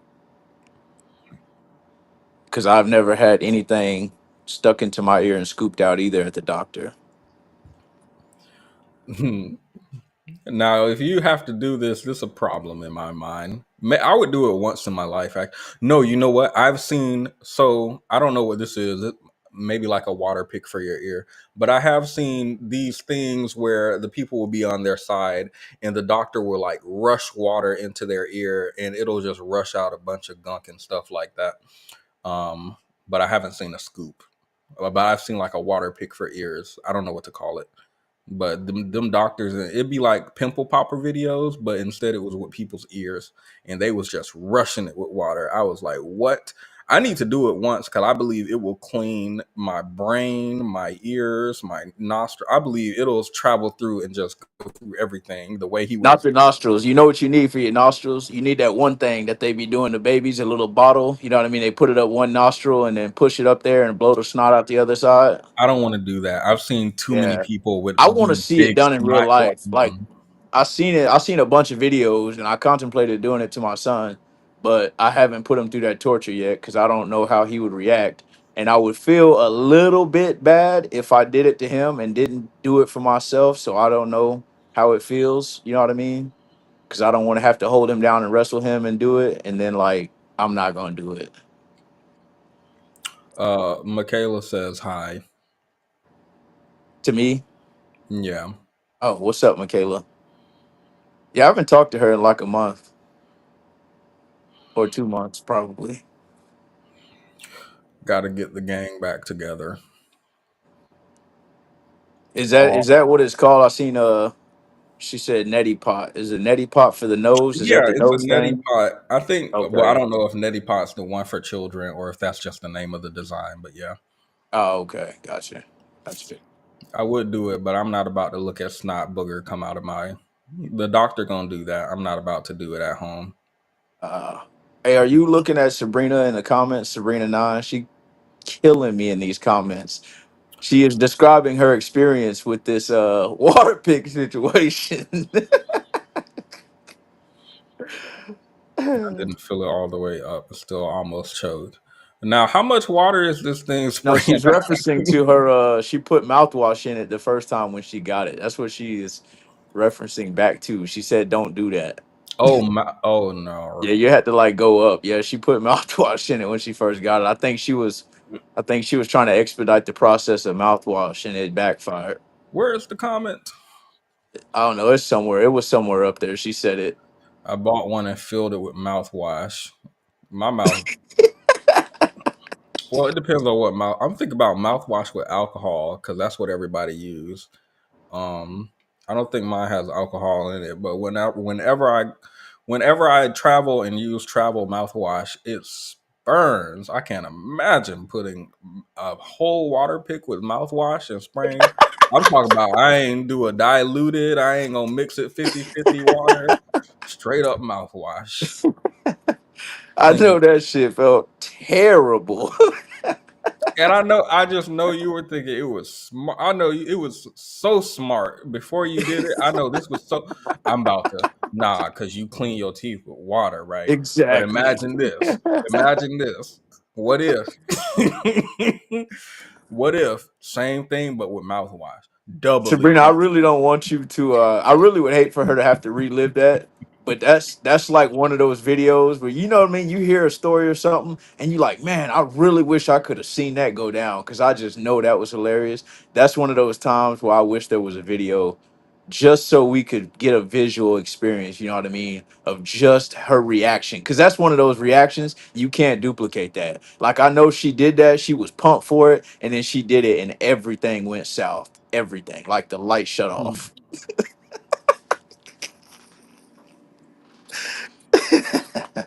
Y'all are out of pocket. I've never done such degenerate things in my life. Never. Y'all are putting things in y'all nose and pushing snot out. Y'all are scooping stuff out your ears at the doctor, mouthwash, water flossing. It's all types of niggatry up in these comments, and I But won't this be. is a new age, man. You got to have things like that because, like, they coming out with all kinds of diseases and sicknesses, and they creating all kinds of things that are trying to take you out. So they got all kinds of new things and ways that you can I try to reject combat that, it. I guess. I reject it. What this is, in my day, when people were eating Tide Pods and rubbing salt and ice on their hands or erasing parts of their skin with a school eraser, we called it what it was, challenges. And then afterwards, mentally challenged for the people who did it. Like as society evolved, we realized, hey, wait, actually, it's not okay for kids to be doing this. Now they're building these machines, and because they sell it on TikTok shop, now everybody think it's normal. If you had to put mouthwash in a water pick back in my day, well, I don't know if we had them, but if you had have done it, people would be posting this on the news saying all the kids are doing this challenge where sometimes they go to school and push on their chest against a wall until they can't breathe, and then other times they mouthwash with use the water pick with mouthwash. It would be categorized in the same area. But now because they sell it on TikTok shop, y'all have no issues with what you're doing and see nothing wrong with it. Shame.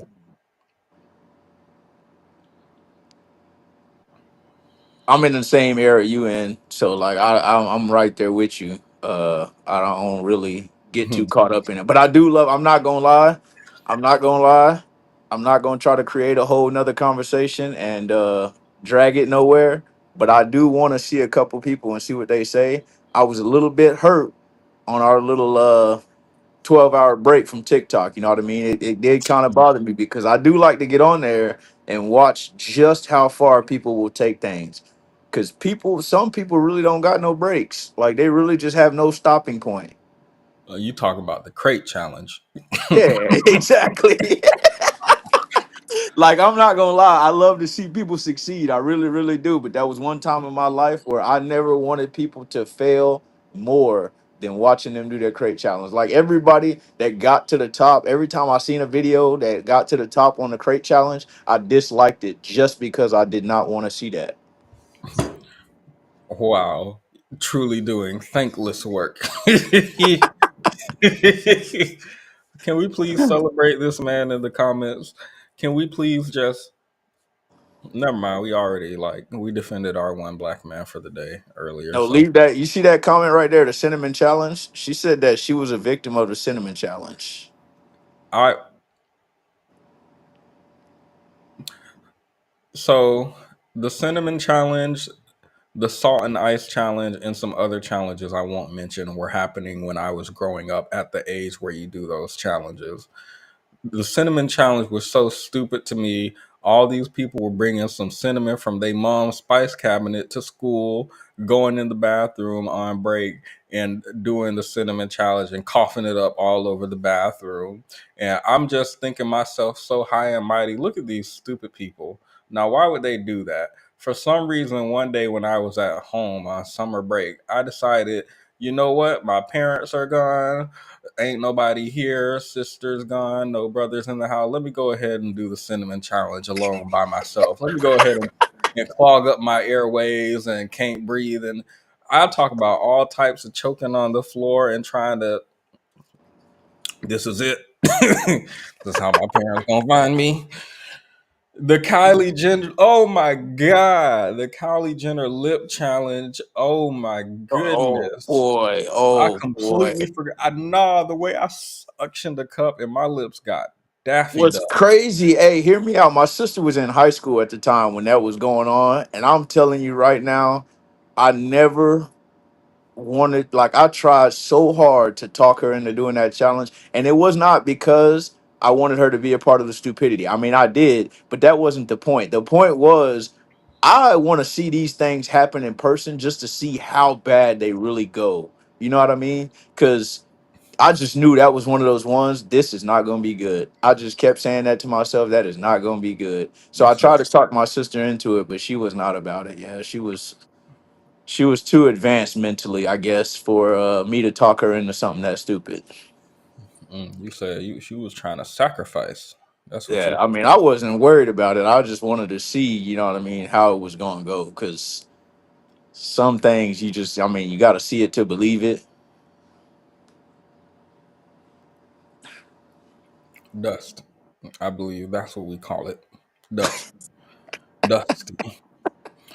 Now let me play this video so we can get out of here, so I can get y'all to y'all's bed. It is a school night. It is a work day.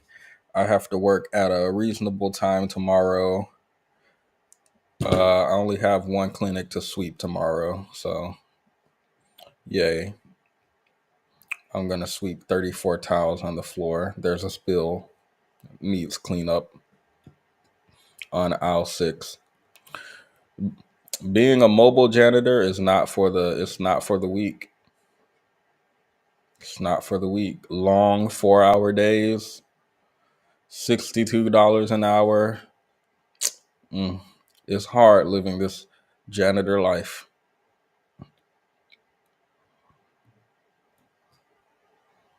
No comments? Okay. We're all accepting that as my wage and hourly day. Okay, cool. I'm cool with it. In occupation. Cool. I'm cool with it. Actually, I make $172 an hour. Oh, key left. Okay. Well, there's nobody to peacock for anymore. No, I'm a travel janitor. Like, I actually do janitorial services at the facilities. And y'all know the janitors, we're like paid so good. Don't look up the average salary. Like, they made that up. Literally, we get paid hundreds an hour. Can confirm as a fellow janitor. Thank you.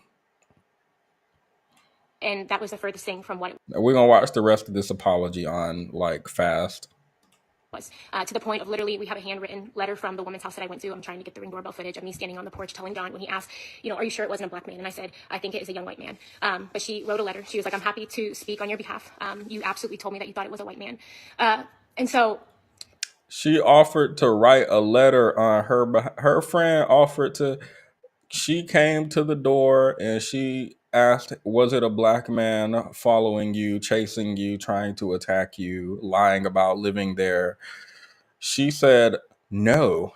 In fact, when my friend asked me, I said, no, it wasn't a black man. No, I would never say such a thing. And she'll write a letter proving that I said that to her. What? Now, this sounds like some mess. I can't come to school today. Here's my doctor's note. Don't call the place and ask them because they're busy. Okay. So we just making stuff up. We just making stuff up. Underwater dish technician is always gonna get me. Always. Hey, I don't want to we had interrupt, but I'm at work, you know what I mean? Night shift, work life, or whatever. So I got to do some things and get busy. So peace out to everybody. Y'all be safe, be good as always, and do something good for somebody other than yourself.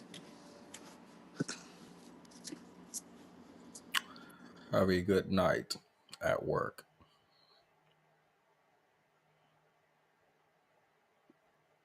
Now why did you do that? Hey everybody, this is Key signing off. I thought an outro was finna play. Why would you come and steal my my thunder? And people are saying bye. What? Gon' what's it called? Gonna suck my audience up. Swallow them up. 2 days in a row, the letter was posted in the mailroom saying that there was a racist profiling, not mentioning our name, but it was in reference to that night. It was taken down 2 times. And then I believe there was an email sent to our followed 20 minutes home, and my car was broken into when I was at the store. And when I was a little girl, Hello, Michaela. You were saying in the comments that you were on the side of this white woman and you kind of wanted to stick up for her behalf. I'm pretty sure you know I didn't say that. You Nice missed try. he's Thank at you. work. Any thoughts, questions, concerns, or comments on this white woman crying? Yeah. From me? Yeah. I mean, it's just white noise at this point. Not white noise. Oh, wow. Let me write that down. Nah, that one is going on the list. Right up there with mango juice, caucasity, niggatry. Like, it's going on the list. Like, of stuff that will revolve in my mind for so I can you have in your memory, you have parts that you can pull from immediately, and then you have the deeper parts, right? Like you can probably think of what you had for dinner this morning. That's in your immediate memory. And then in your deep memory, you got to go back and think, what did happen at my 12th birthday party that made me so mad? You got to think about it so hard to pull it from your memory. So I have a database in my immediate mind of language that I can pull from to use in certain scenarios. I forgot what you just said. Actually, white noise, white noise. I lost it quick. Okay, let's continue. I know. I took my nap and now I'm back. Not the nap. We had a man banging on our door and helicopters hovering over our home. So, did I overreact? Yeah, maybe a little bit. Did I overreact? Maybe a little bit. Wait, let me find the video. Let me find the video. I want you to tell me if she overreacted. Don't like be biased or just say what you think I want to hear. Like I want your genuine. Hold up, because she said maybe I overreacted a little bit. Like so, I want to make sure we're like being fair. You know what I mean? So, what is this? This is not my TikTok. What is this? Oh, I'm on somebody else's page.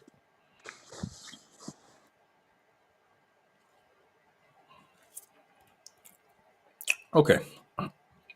You tell me if you feel like she overreacted. Oops. Volume's off.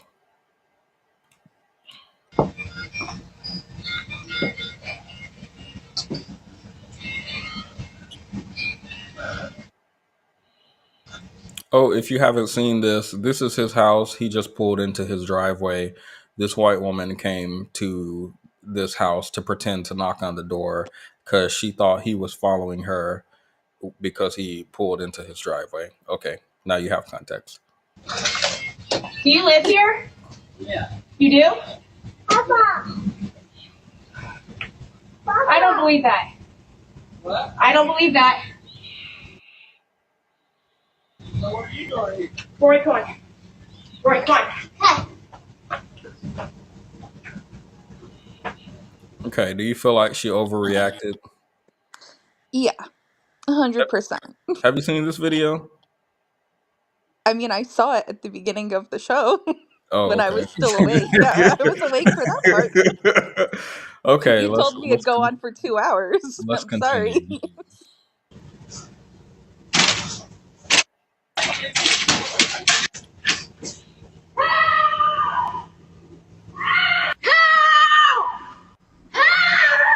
Her little strut. Help! Help! Okay, let's go back. Sorry. It was taken down 2 times. And then I believe there was an email sent to our followed 20 minutes home and my car was broken into when I was at the store. And when I was a little girl, we had a man banging on our door and helicopters hovering over our home. So, did I overreact? Yeah, maybe a little bit. But I showed up at the door and I said that I was sorry 2 times. Oh my God.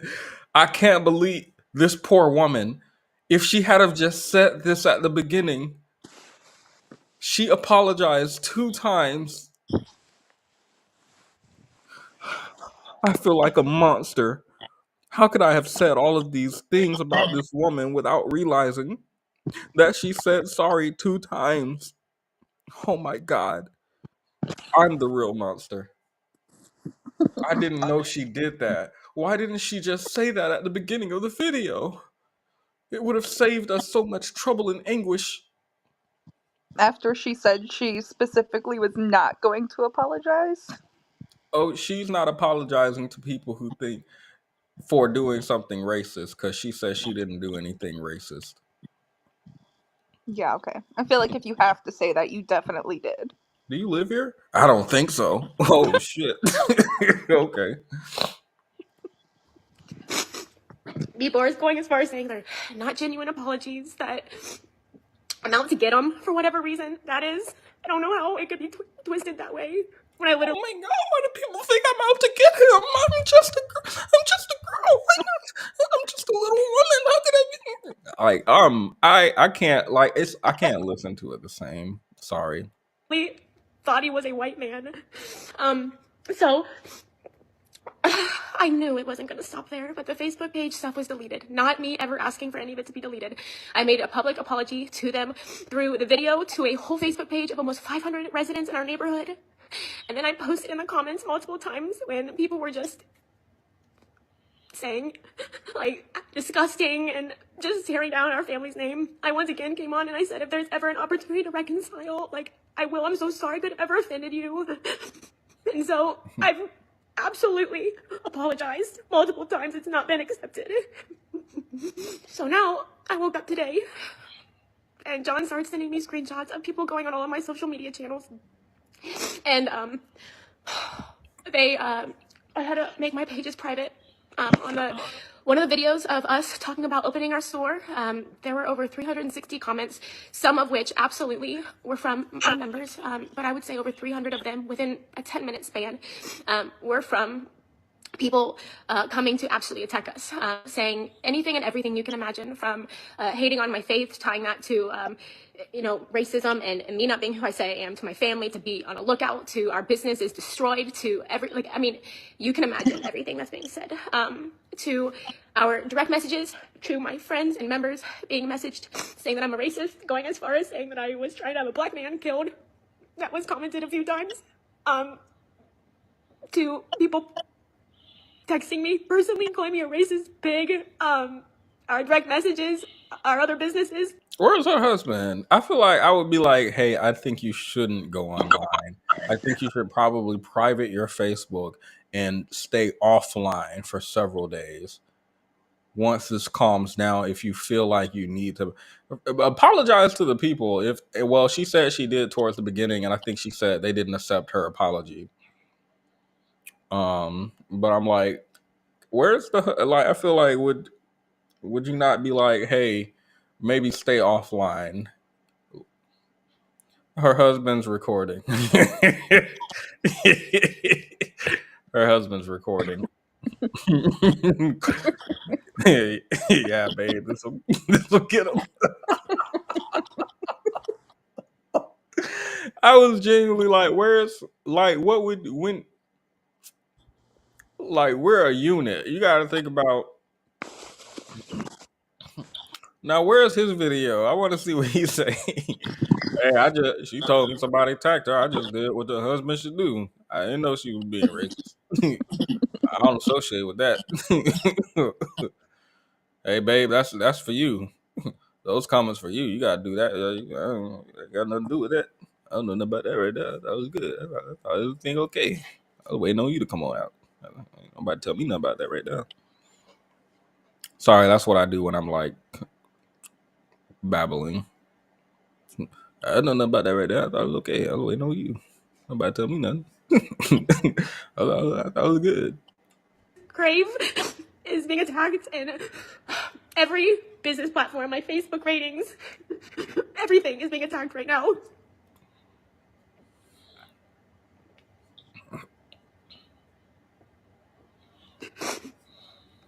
So, everybody keeps asking for a public apology, and I wanted to get ahead of it. I don't want to just stay quiet, but I did shut my pages to private. I've explained to my Instagram exactly what I'm explaining to y'all. I absolutely am so sorry that I didn't think more of how they possibly could have felt in the moment and my reaction. I'm not trying to play the victim. I'm not trying to play the apology is 13 minutes and 50 seconds into the video, the beginning of which she starts with, first of all, I'm not apologizing because y'all thought that I didn't do anything racist. Y'all thought or perceived what I did as racist. I didn't do anything racist. I'm not apologizing for doing something racist.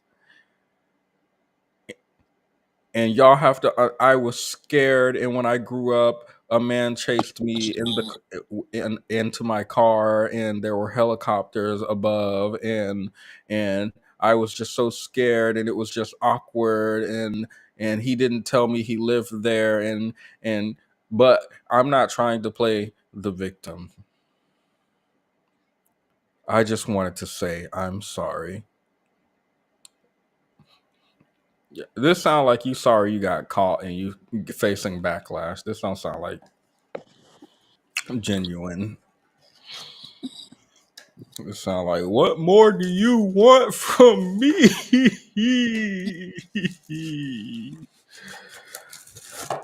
I'm gonna unpack my water flosser while she cries because I can't just watch this without doing anything. Very few people have truly said they can't putting themselves in my shoes, and it does make me so angry. It does, if I'm being completely honest, and I'm trying to be so slow to speak. And I have said multiple times how stupid I felt. I even looked at him, like I said, when he came out on the porch. And I said, oh my gosh, this was your house. And I said, I kept thinking to myself, what if this is his house? But pulling up behind me, whether it's to look at your Christmas lights or not, I didn't know that. All I knew was it was dark. I had my kids. You're talking to me. You're continuing to talk to me. Now you're backing in this driveway. And then I asked if it was his house. And he said, yeah. I didn't believe it at that point. This was getting so awkward. I just continued to feel like I was getting pursued more and more. It had nothing to do with the color of his skin. I just felt like he was pursuing me and chasing me. And if you look at the video, you can see. Excuse me, you're in the way. Can I get in my house? Excuse me, could I get in my house? I was being pursued so relentlessly. You're blocking my doorway.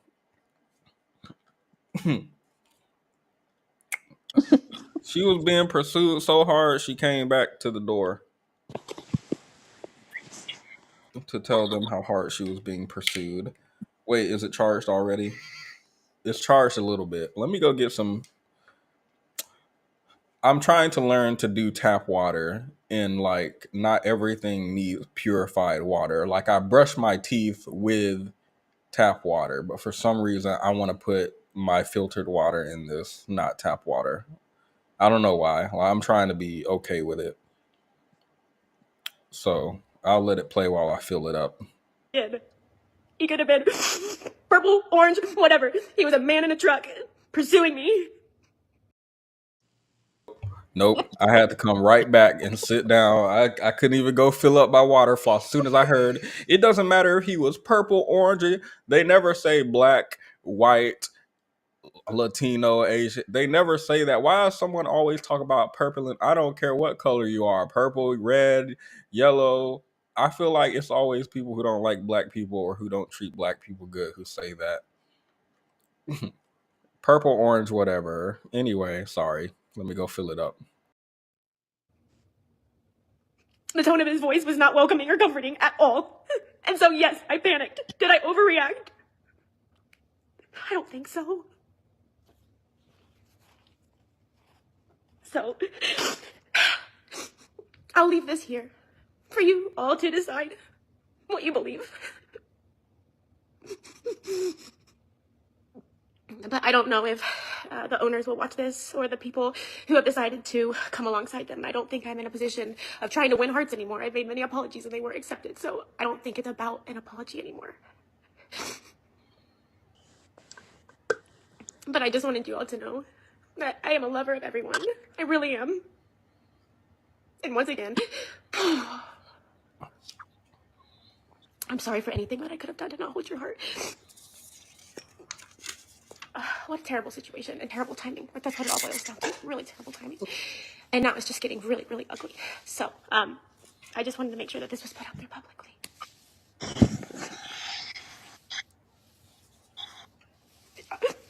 are being very sweet. Thanks.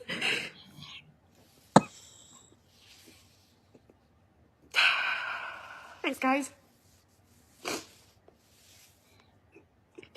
I just sit here and I'm like, man, is there like anything that I could say just to like make people drop it? I just don't think there is. I just think it's just gonna hang there for a minute. Thank you for giving your time to this, everybody. It's not y'all's issue at all.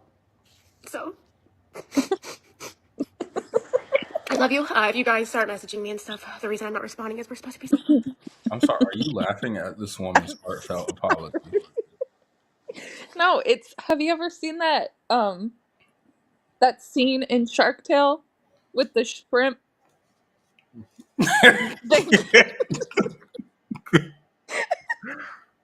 I wish I could play it, but it's probably copyrighted.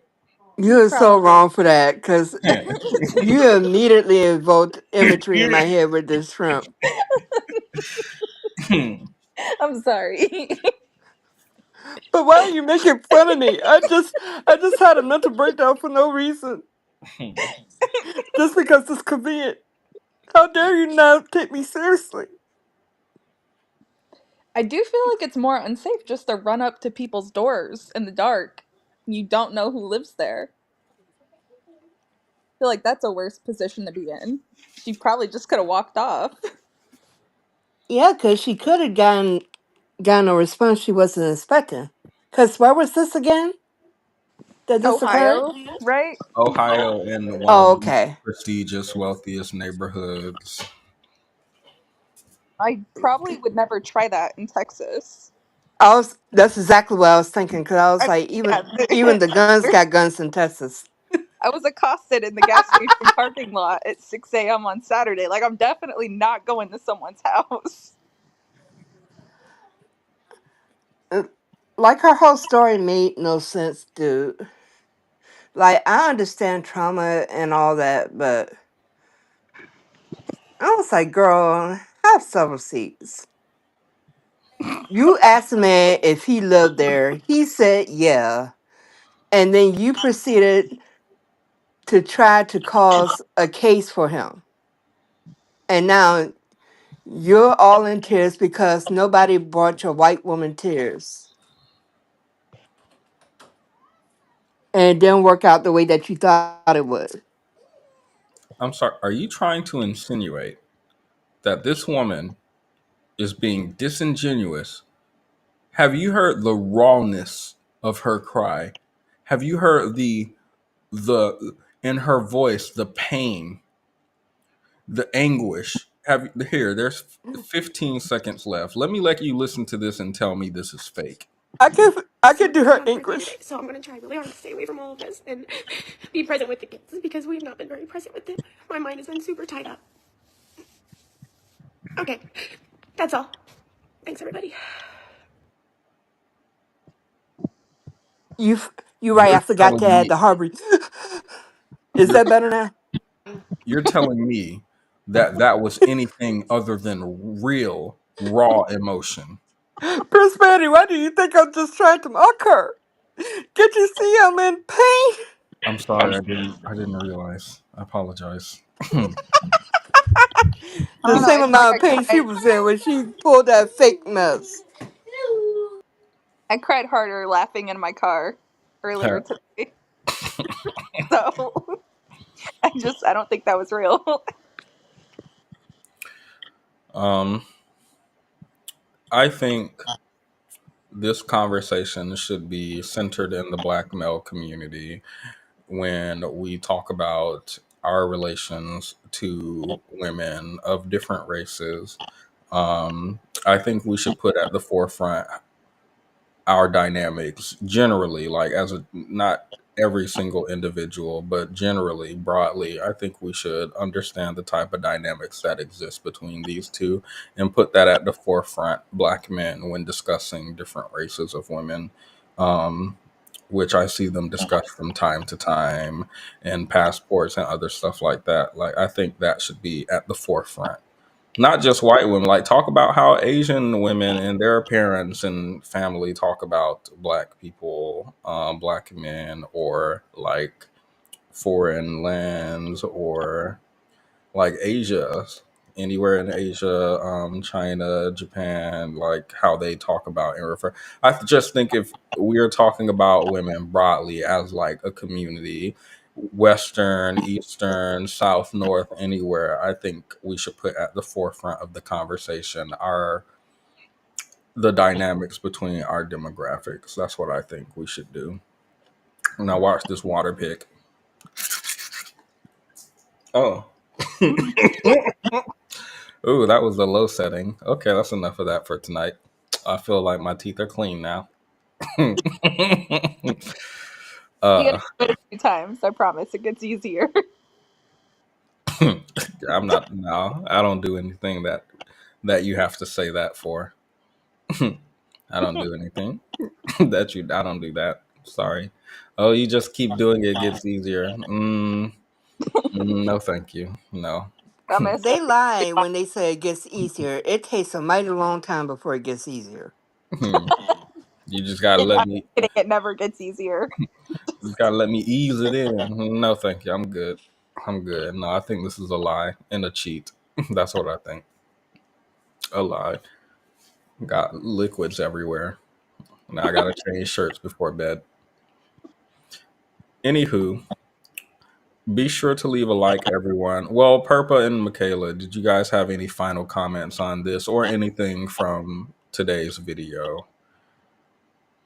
Yes, I No. do. Take people pain seriously. When they're crying with no tears, you need to take it seriously. That's all I have to say. Thank you. And we will. We will. At least here on this channel where I can control, we will. Thank you for being so brave, bold, and raw and real. Thank you, Michaela. I thought it was very fun to be here, even though I missed about an hour and 20 minutes of it. You told me it would be a 2-hour long show. It was. You got me up past my bedtime, so It was. okay. It You're was. right. It was You're two right. hours at one point. Yeah, it's at least 2 hours. It didn't need to be this long, but it was. So thank you for everyone who stuck it out till the end. If you haven't left a like, be sure to leave a like. Let me know if the spare change cup is too loud. I might remove some coins from it. Um, Is that your cup that you got from your place of work? yeah. I have that same one. Um, and they don't actually give that day off. Isn't that crazy? I think they do. I mean, What? Hold up. are I went we to work. working at the I same went to company or work. what's happening? I'll tell you, I was the only one at work. Is that why I Did you have not get one? your day off? Did you? Because I I was off. hold up. That might be why I have one. I have one unused holiday in my thing, and they're supposed to give you a holiday whenever you don't use one. But I've never not used one, so I'm wondering if like I worked. This is actually gonna sound kind of. Don't come too hard for me, but isn't Veterans Day and Memorial Day the same thing, or am I just wrong? No, because that's in November. Okay, sorry. No, they're different holidays, hon. Yeah, no, one's in November, one's in May. I remember this now because I had a Memorial Day weekend of. Yeah, I don't want to get into that, but I get it. I remember now. Thank you. They're both free days off work. It's all the same to me. So Sorry about that, guys.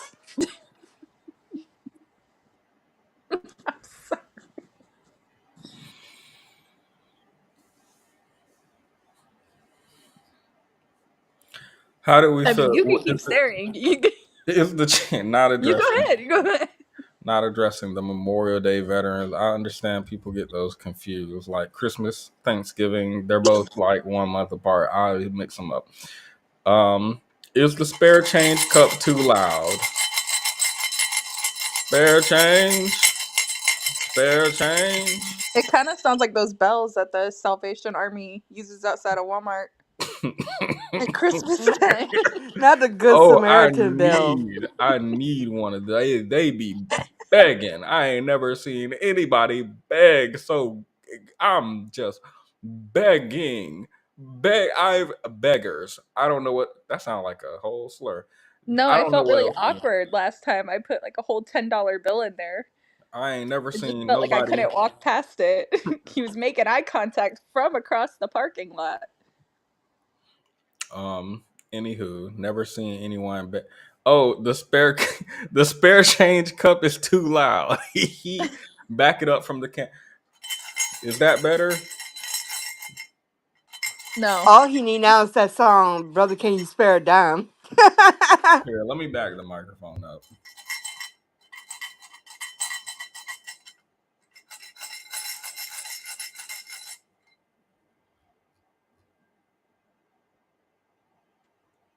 Still too loud. Okay, we'll figure it out. We'll get a different cup with different acoustics. Well, yeah, I got it, got it. Just like line it with paper towel on the inside next time.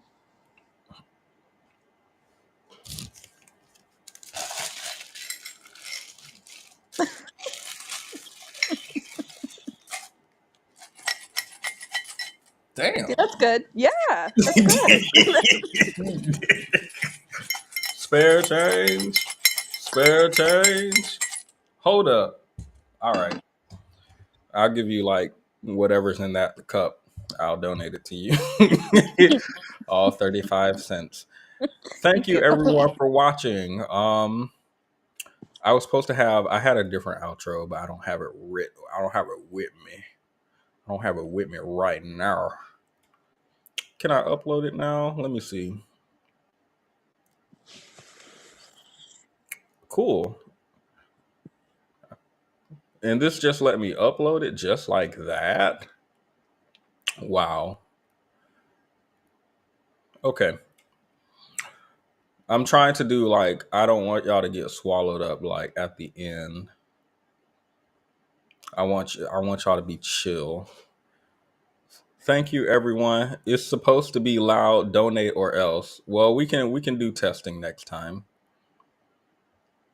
We can do testing next time. Thank you everyone for watching. Jam out to these beats. Have a good night and see you next time.